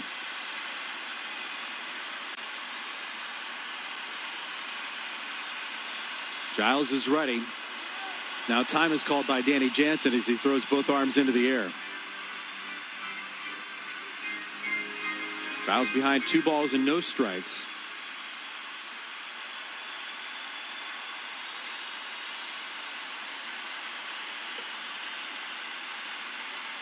With all the questions that have been around the start of this season in baseball and for the Blue Jays, a fastball up and away from Giles. Now he's behind 3 balls and no strikes. That's the one that he missed badly the most with. Most all the fastballs have been around the plate. That one sailed way up and away. But with all the adversity that professional sport has had to go through in all of their return to play programs, let alone what just on a global scale everyone has had to deal with, sport and the Blue Jays have had obstacle after obstacle. Can you imagine what that plane ride would be like with these guys after a series win? The 3-0. Tsutsugo takes all the way, and that's missed badly up and away. Ball 4. Giles now with consecutive walks, and he doesn't look like himself right now after releasing those 2 fastballs. No, he certainly does not, and you got to wonder what's going on with Ken Giles. The fastball velocity is down about 94, and those last 2 way up and away, arm side, and nowhere near the plate. Pete Walker's coming out to talk with him. There is nobody up in the Blue Jays bullpen. Tampa Bay Rays here with 2 outs. Now there is somebody up in the Blue Jays bullpen as we see Matt Bushman walking around, and it's Shun Yamaguchi who is going to start to throw. And if Ken Giles can't shut this down, Yamaguchi might be making his major league debut. Brian Moran is up in the bullpen as well. Giles has thrown 18 pitches, 9 balls, 9 strikes. After dominating Kiermaier and Margot to get the first 2 quick outs. The Wendell double just hooked inside the line, and then back-to-back walks. Bases loaded, winning run on at first. 2 outs here in the 9th. Blue Jays with a shift off to the right as G-Man Choi steps in, and the left-hand batter takes a slider in the dirt for ball 1. And as good as he looked in those first 2 batters, Ken Giles is struggling to find himself right now. Yeah, he's all over the map with his control. He's relied on the slider a lot in this 9th inning.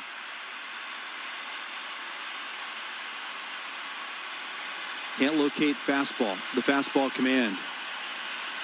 4-2 Toronto, leading Tampa Bay with the bases loaded. The pitch, a slider on the bottom part of the zone, and a gift from Vic Carapazza evens the count at 1-1.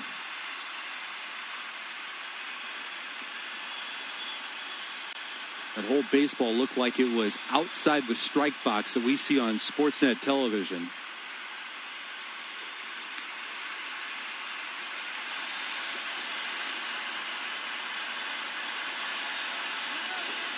Now time called at the plate. Double barrel action continues for the Blue Jays with purpose. Yamaguchi, the right-hander. Moran, the side-arming lefty.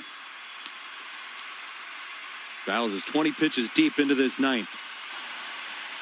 Most of the work with 2 out. The pitch. A slider low. Jansen tried to guide it back into the strike box but couldn't get the call.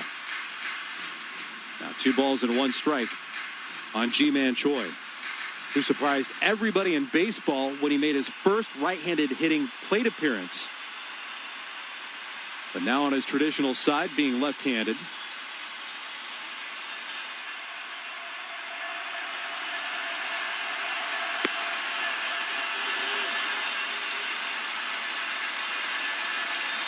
Winning run on at first. Choi the batter, and the 2-1 pitch. A fastball high. And it's 3 balls and 1 strike. And after releasing the fastball, Ken Giles again takes that stroll off to the first base side. And that's what we saw earlier in this inning with concern. And we brought it up. And here comes Charlie Montoyo along with Jose Ministral, the head trainer of the Blue Jays, out to the mound. Very concerned about the Blue Jay closer. Yeah, we've noted a couple of times that he did not look like himself. He has had struggle with the fastball, and now he's coming out of this game. Ken Giles tried to work through it and may have tried a little too hard, and you just hope that this is not an elbow. Well, outside the body language and his drift off towards first base, there was really nothing else that Ken Giles has done, except right there at the tail end of that, he raised the glove and kind of brought it off near the elbow area. A little hard to speculate, obviously, at this situation. We're just dealing with a couple of snippets of shots that we had. The Blue Jays making the pitching change, and it's the left-handed sidewinder, Brian Moran, coming in. But Ken Giles departs in this at-bat against G-Man Choi because of injury. So Moran, who is already loosening up, shouldn't need that much time, but extreme concern for the Blue Jays, who already were trying to line up their bullpen to get to Ken Giles, and now Ken Giles have many questions about where he's at with the injury situation after the back half of last year surrounded with his availability. Last year, the issues were a little bit of inflammation and some soreness that he couldn't really always describe, and you never knew whether it was going to be there or not. This year, and again, it's easy to speculate and it's easy to go worst case scenario, but the complete loss of control and dip in velocity to the 93s does not look great. So we shall see what goes on with Ken Giles. Hopefully we get good news. Brian Moran, here for his 12th appearance in the major leagues, inherits a 3-1 count. G-Man Choi is going to turn around and bat right-handed. with the lefty Brandon Lau up next. This is why the call went to Moran. If he walks Choi, the Blue Jays still have a 1-run lead. 4-2 with 2 out in the bottom of the 9th. And all of this mess started with 2 outs when Joey Wendle, the pinch hitter, slipped a ball just inside the first base bag, up the right field line for a double, then back-to-back walks followed, issued by Ken Giles. Ji-Man Choi at the plate, batted right-handed, hit a home run in his first career right-handed hitting plate appearance. Now he's getting dialed in again.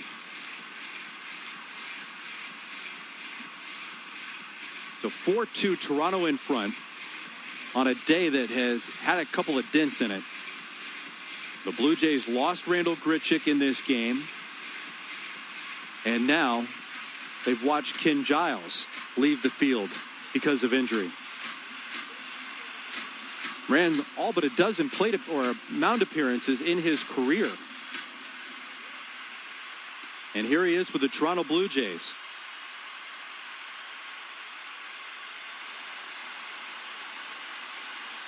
Ji-Man Choi with a 3-1 count. Batting right-handed. Mid bat. Moran takes over and the pitch. Up and away, ball 4. Borderline pitch on the first delivery from Moran. Couldn't get the call. Ji-Man Choi will take the 3rd consecutive walk issued to the Rays. Wendle comes in to score, and it's 4-3 Toronto. Still at 2 out in the 9th. And really, that's okay. That's okay. I mean, the worst part of it is that it moves the winning run into scoring position. But now it sets up your Moran left on left at bat against Brandon Lau. And this is a ball game right here. Tying run on at 3rd. The winning run now in scoring position.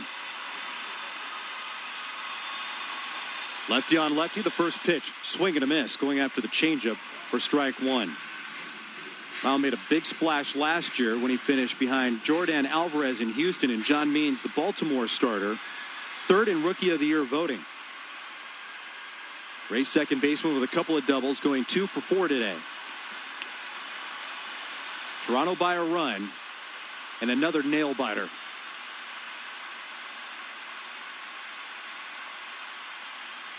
Bases loaded, 2 out. The pitch outside.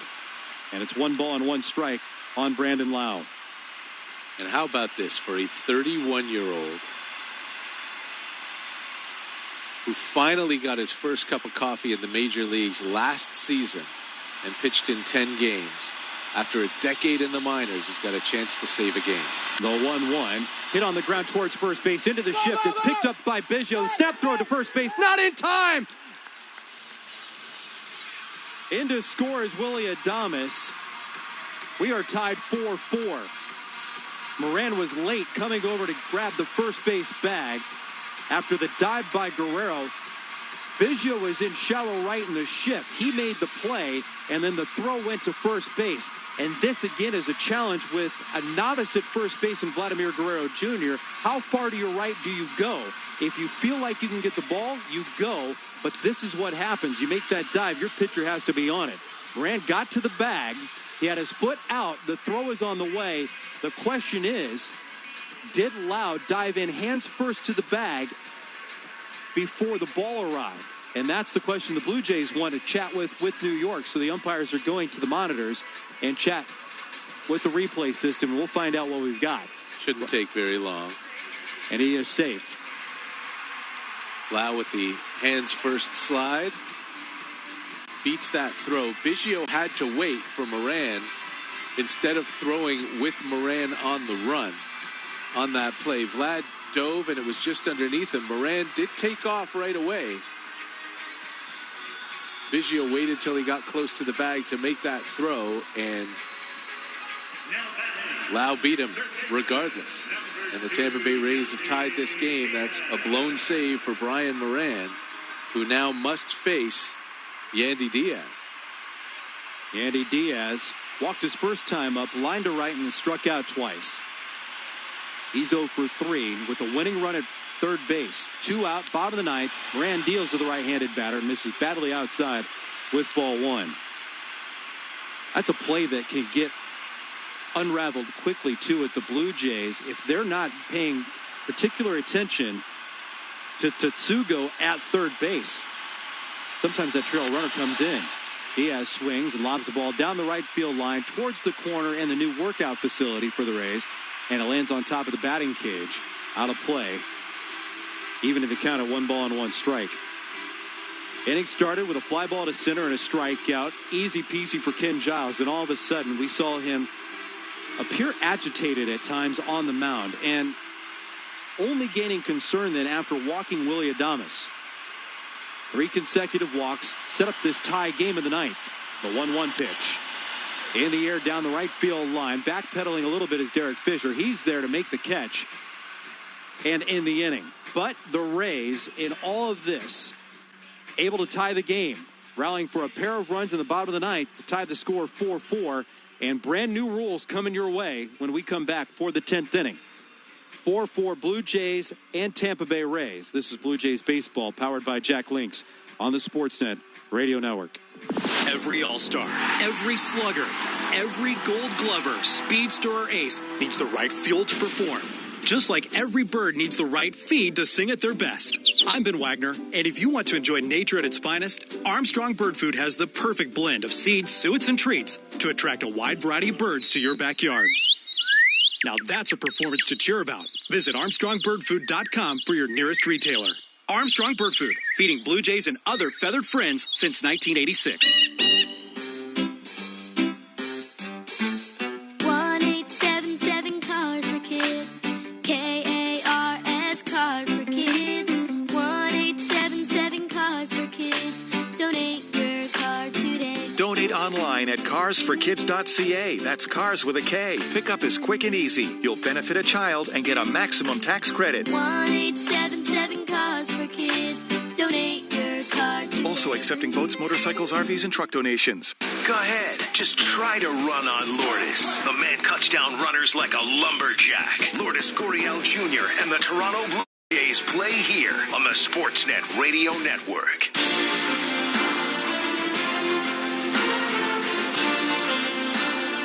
Back at Baseball Control this afternoon with Mike Wilner. I'm Ben Wagner, and more terror at the Trop for the Toronto Blue Jays. They've lost 2 players to in-game injury, and watch the 9th inning unravel on them and bring us to new Major League Baseball rules for extra innings. 3-batter minimum, or not 3-batter minimum in extra innings, but specifically part of the new rules in 2020 include a runner at second base when you move into an extra inning. So in this 10th inning, the Blue Jays will start with nobody out and Santiago Espinal standing at second base. The runner is supposed to be the hitter who made the last out. So this is Santiago Espinal pinch running for Danny Jansen. That means that Jansen's out of the game. He was the last out in a 1-2-3 ninth. The Blue Jays carried a 4-2 lead into the home half. The Rays got a pair across while the Blue Jays lost Ken Giles. Now we sit 4-4. Rays have a couple of defensive changes. We'll get to those as Chaz Rowe takes over. Go ahead run standing at second base as Brandon Drury leads it off, and he takes low and away from Rowe. That's ball 1. This is a rule now for 2 years in minor league baseball, has changed the extra inning pace of play significantly. Major League Baseball trying to get rid of the marathons.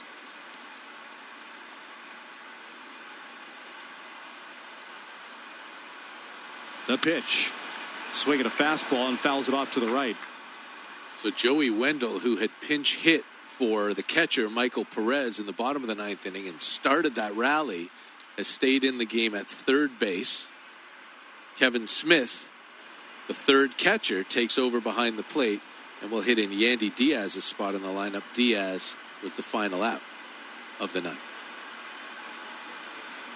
4-4 score in the 10th.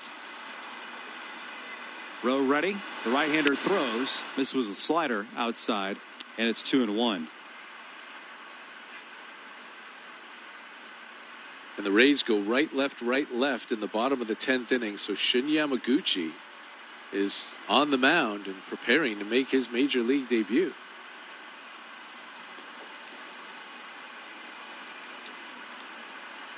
Runner at second. The pitch to Drury, a slider on the outside corner, called strike.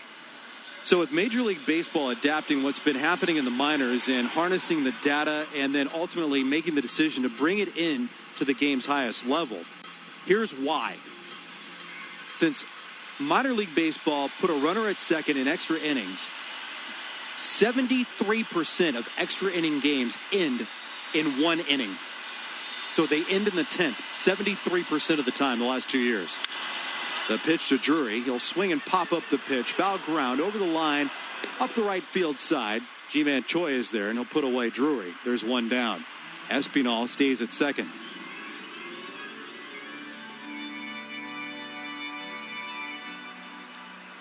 How much will games go to the 10th or the 11th and be concluded? An eye-popping 93% of the time. It has felt like over the last few years that extra innings in Major League Baseball just seem to be everybody going up and trying to hit a home run to end it. We don't see a lot of extended rallies in extra innings, or at least it feels like we don't. And the hope, I guess, is that having a runner on will change that a little bit.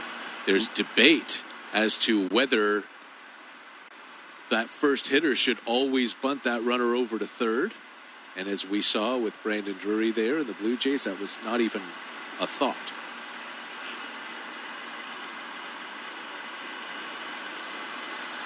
Four score. Top of the 10th.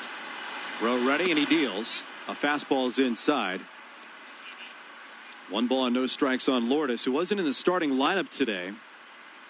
Charlie Montoyo saying they're being careful with that sore left side that's hampered him since summer camp. And when you know it, here's his third at bat.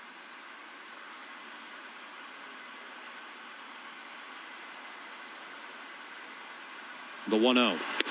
Fastball's inside, and it's 2 balls and no strikes, putting Gurriel in the driver's seat. You know, we asked Charlie Montoyo about who he trusts with the bat. And he didn't have Brandon Drury working on bunting drills for the last couple of weeks. He was left in Florida when the Blue Jays went up for summer camp in Toronto.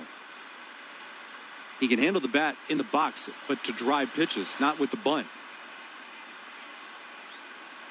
He's getting to those guys coming around in the top of the order, including Kevin Biggio.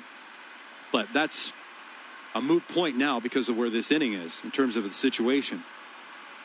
The Blue Jays have the go-ahead run, standing in scoring position. Infield, back outfield, playing straightaway. The pitch. Slider off the outside corner, bellowed out a called strike on Gurriel. Vic Carapazza usually doesn't give the call at all when a catcher has to reach like that. Kevin Smith had to move quite a bit. Rowe missed his target. He also missed the strike zone. But Vic gave him the call. 2-1. Down the middle, strike 3 called. Runner breaks towards third base, and Espinal is thrown out. And that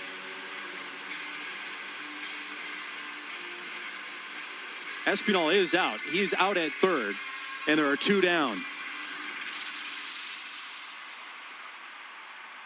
That slider went across. Gurriel diving out of the way, departs the batter's box, and Espinal in motion was thrown out with Wendell covering up the third base bag. And I don't think he got him. Espinal tried to swim around the play. Wendell was getting the tag down. Espinal with an extended right hand swims around the tag attempt of Joey Wendell. We see this on the replay. Yeah, Joey Wendell went straight down with the glove and completely missed Santiago Espinal and put the tag on his right chest while Espinal's hand was on the bag. Joe West behind the play couldn't see it at all, called the out, and now they will go to replay review. It's a 2-2 count on Lourdes Gurriel Jr. And Espinal, I think this thing's getting overturned. He looked like he was safe. The home plate umpire, Vic Carapazza and Hunter Wendelstadt with the headsets on. Espinal still standing there at third base. He thinks he's safe, which he very well might be, but it's up to New York. Yeah, I think he is too. As again, we look at that replay, unless they feel like Wendell, like the last finger, the pinky finger of Wendell's glove caught Espinal on that right arm. And it certainly does not look like he did. He went straight down with the ball. The throw beat him by plenty. But he went straight down with the ball, and Espinal's hand was never there. They're taking a long time to look at this one. This is kind of huge because it would be a runner at third and one out, or 2 out and 2 strikes on Lourdes Gurriel. And now the headsets look like they're about to come off. And safe is the call. Safe is the call. Espinal clinches his fist, pumps it in the air. A potentially game-changing play. Here's the thing. If you're going to steal third, you have to make sure you've got it. And Espinal certainly did not. He was barely safe, and the throw beat him by plenty. But now the Rays have to pull that infield in. First stolen base in the major leagues for Santiago Espinal. And a less than 2-out situation for Toronto. Lourdes Gurriel Jr. digs back in with a 2-ball, 2-strike count here in the 10th. Infield and 3 defenders on the left. The pitch. Swinging a high fly ball out to left field. Will it be deep enough? Charging in. Tetsugo's got it. Espinal's coming down the line. Here's the throw to the plate. Not in time. Espinal with a head-first plunge across the dish. Comes in to give Toronto a 5-4 lead. A sacrifice fly for Lourdes Gurriel Jr. The gamble, the replay review, an overturned call, and it pays off for the Blue Jays, who take a 5-4 lead here in the 10th. Kevin Kiermaier wanted that ball. Kevin Kiermaier's got a stronger arm than Yoshitomo Tsutsugo. They were both moving towards each other, but Tsutsugo called him off at the last second, and Kiermaier had to go into a slide to avoid a collision. We saw Espinal's wheels right there, and that was good stuff. Here's Bo Bichette jumping on the first pitch. He'll lift it in the air out to left field. Underneath it, Tetsugo, he's there, makes the catch, and retires aside. But thanks to a new rule implemented, the Blue Jays pick up a 1-run lead. 5-4 in the extra session. Last of the 10th is next. This is Blue Jays baseball powered by Jack Links on the Sportsnet Radio Network. And here comes the big bopper, Jack Links. Not the fastest runner, but boy, can he crush it. Try Jack Links jumbo bags of beef jerky. Jack Links. Feed your wild side. With a Stanley Fat Max tape measure in your toolbox, you have what you need when accuracy counts. The measure of a pro. The tapes feature blade armor coating for long tape life and a durable, ergonomic, impact-resistant case. With a compact design and 14-foot reach max, Stanley Fat Max tapes are the go-to measuring tape to get the job done. No wonder they're the choice of the pros. Available now at the Home Depot and independent retailers. And for those of you at home, kicking back, relaxing with a big bowl of kale chips. What game are you listening to? Jack Link's Beef Jerky. Feed your wild side. Hola, yo soy Vladimir Guerrero Jr. y ustedes están escuchando los Blue Jays Baseball en la emisora radio de Sportsnet.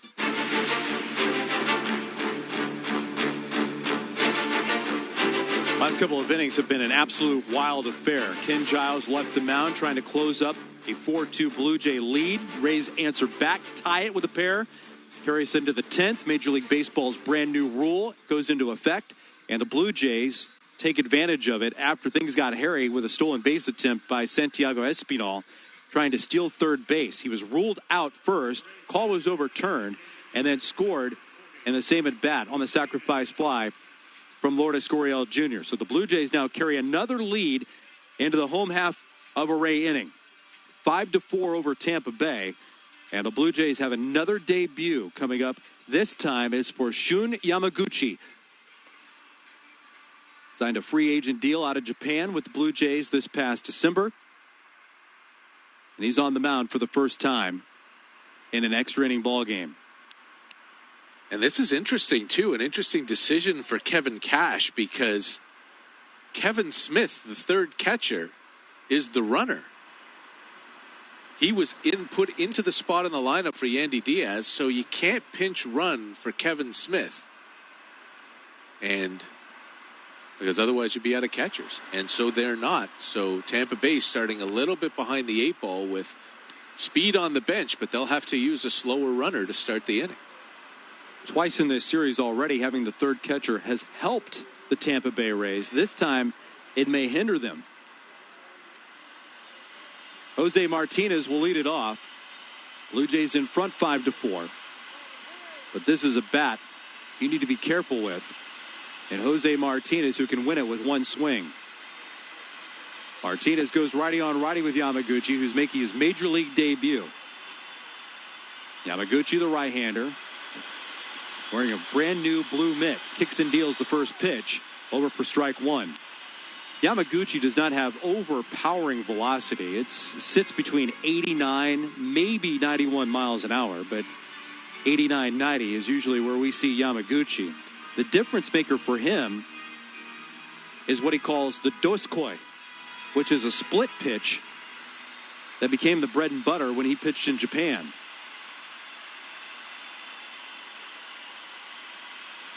Majority of the shutdown, Yamaguchi left the United States and went back to Japan and spent the shutdown there.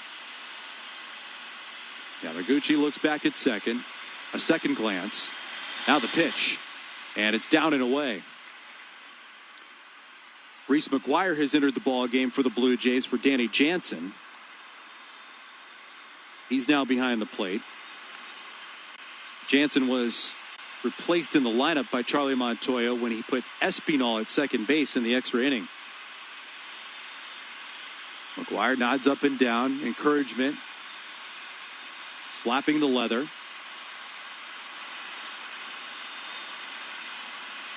The pitch by Yamaguchi. Fastball, swing and a miss. 1 ball and 2 strikes. Jansen runs well for a catcher, but clearly the move to put Santiago Espinal in there got the Blue Jays that run as he steals third and scores on the sac fly. Espinal with the ability to play 4 or 5 positions, 3 on the infield, and then you could plug him in a corner if you were hard pressed. 1 ball and 2 strikes. The pitch to Martinez, swings at the splitter and fouls it back.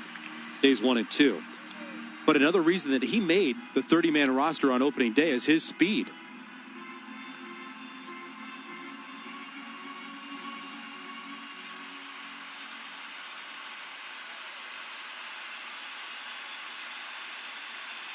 If you're scoring at home, by the way, the runner who is placed on second is just there. If he scores, the run's counted as unearned against the pitcher, but there's no error on the board. Step off and a fake throw towards second base by Yamaguchi. That's a good point, too. Like, who does this guy belong to? It's not going to hurt an individual line. Yeah. 1 ball and 2 strikes.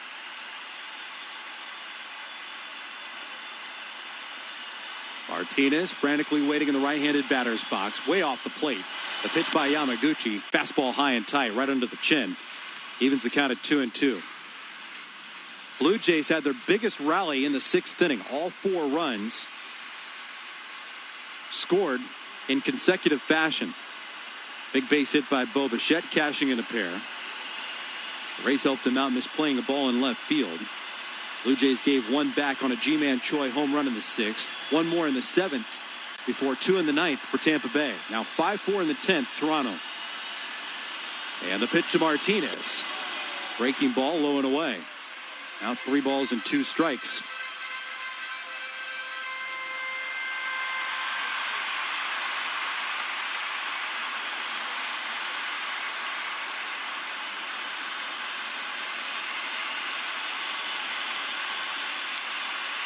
Martinez 0 for 3 with a walk.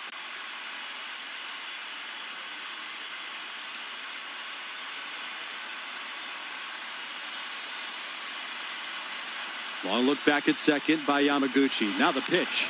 A fastball cut on and fouled back. Count holds 3 balls and 2 strikes. Martinez is not getting good swings on these 92-mile-an-hour fastballs that are in on his hands. That's a good sign from Yamaguchi.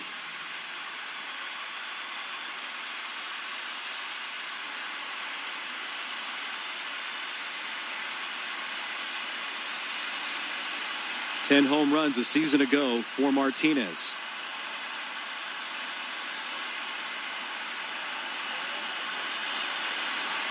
Tying run on at second here in the 10th.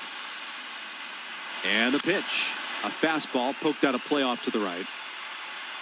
And the battle at 3-2 continues between Yamaguchi and Martinez.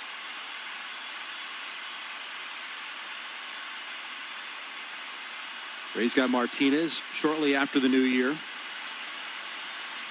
when they shipped out Matt Liberatore.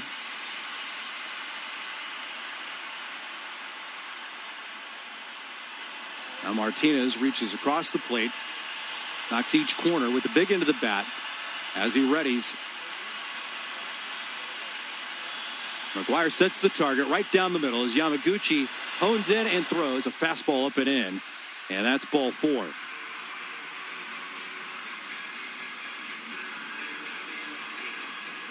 And now Pete Walker comes off the top step of the dugout and he summons the interpreter.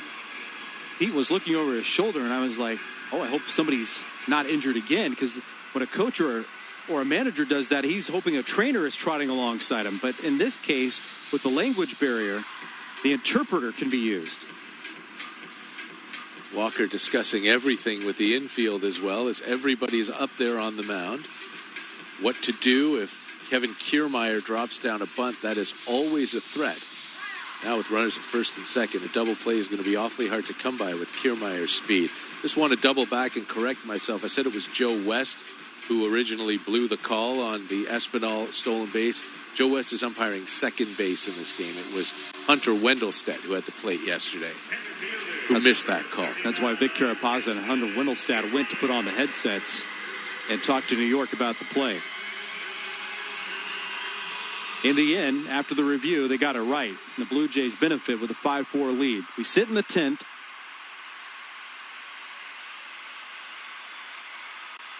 The Blue Jays have brought the corners in. Drury in from third. Vladimir Guerrero Jr. with another challenge playing first base. Back up the middle. Kiermaier takes up and away from Yamaguchi. No sign of a bunt there from Kevin Kiermaier. Another fastball missing high and away after Yamaguchi was missing up and in on a right-handed hitter. It's an up and away miss on the left-handed batter.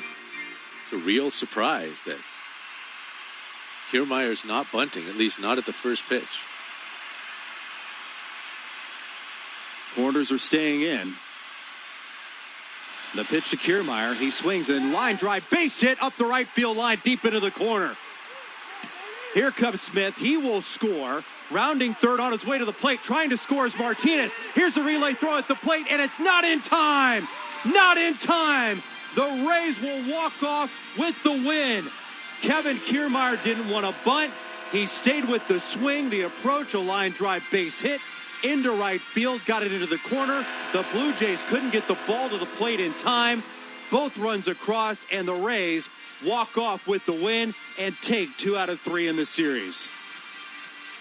What a devastating series finale for the Toronto Blue Jays. After they looked like they had to tee up the victory, they would get it out of the trop, taking 2 out of 3 and start their season with a lot of momentum.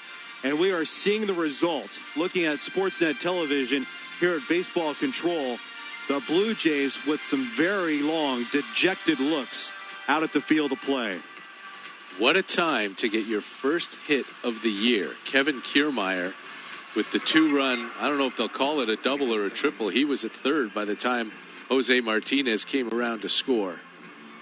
But the Blue Jays were 1 out away with a 2-run lead and nobody on base in the bottom of the 9th inning.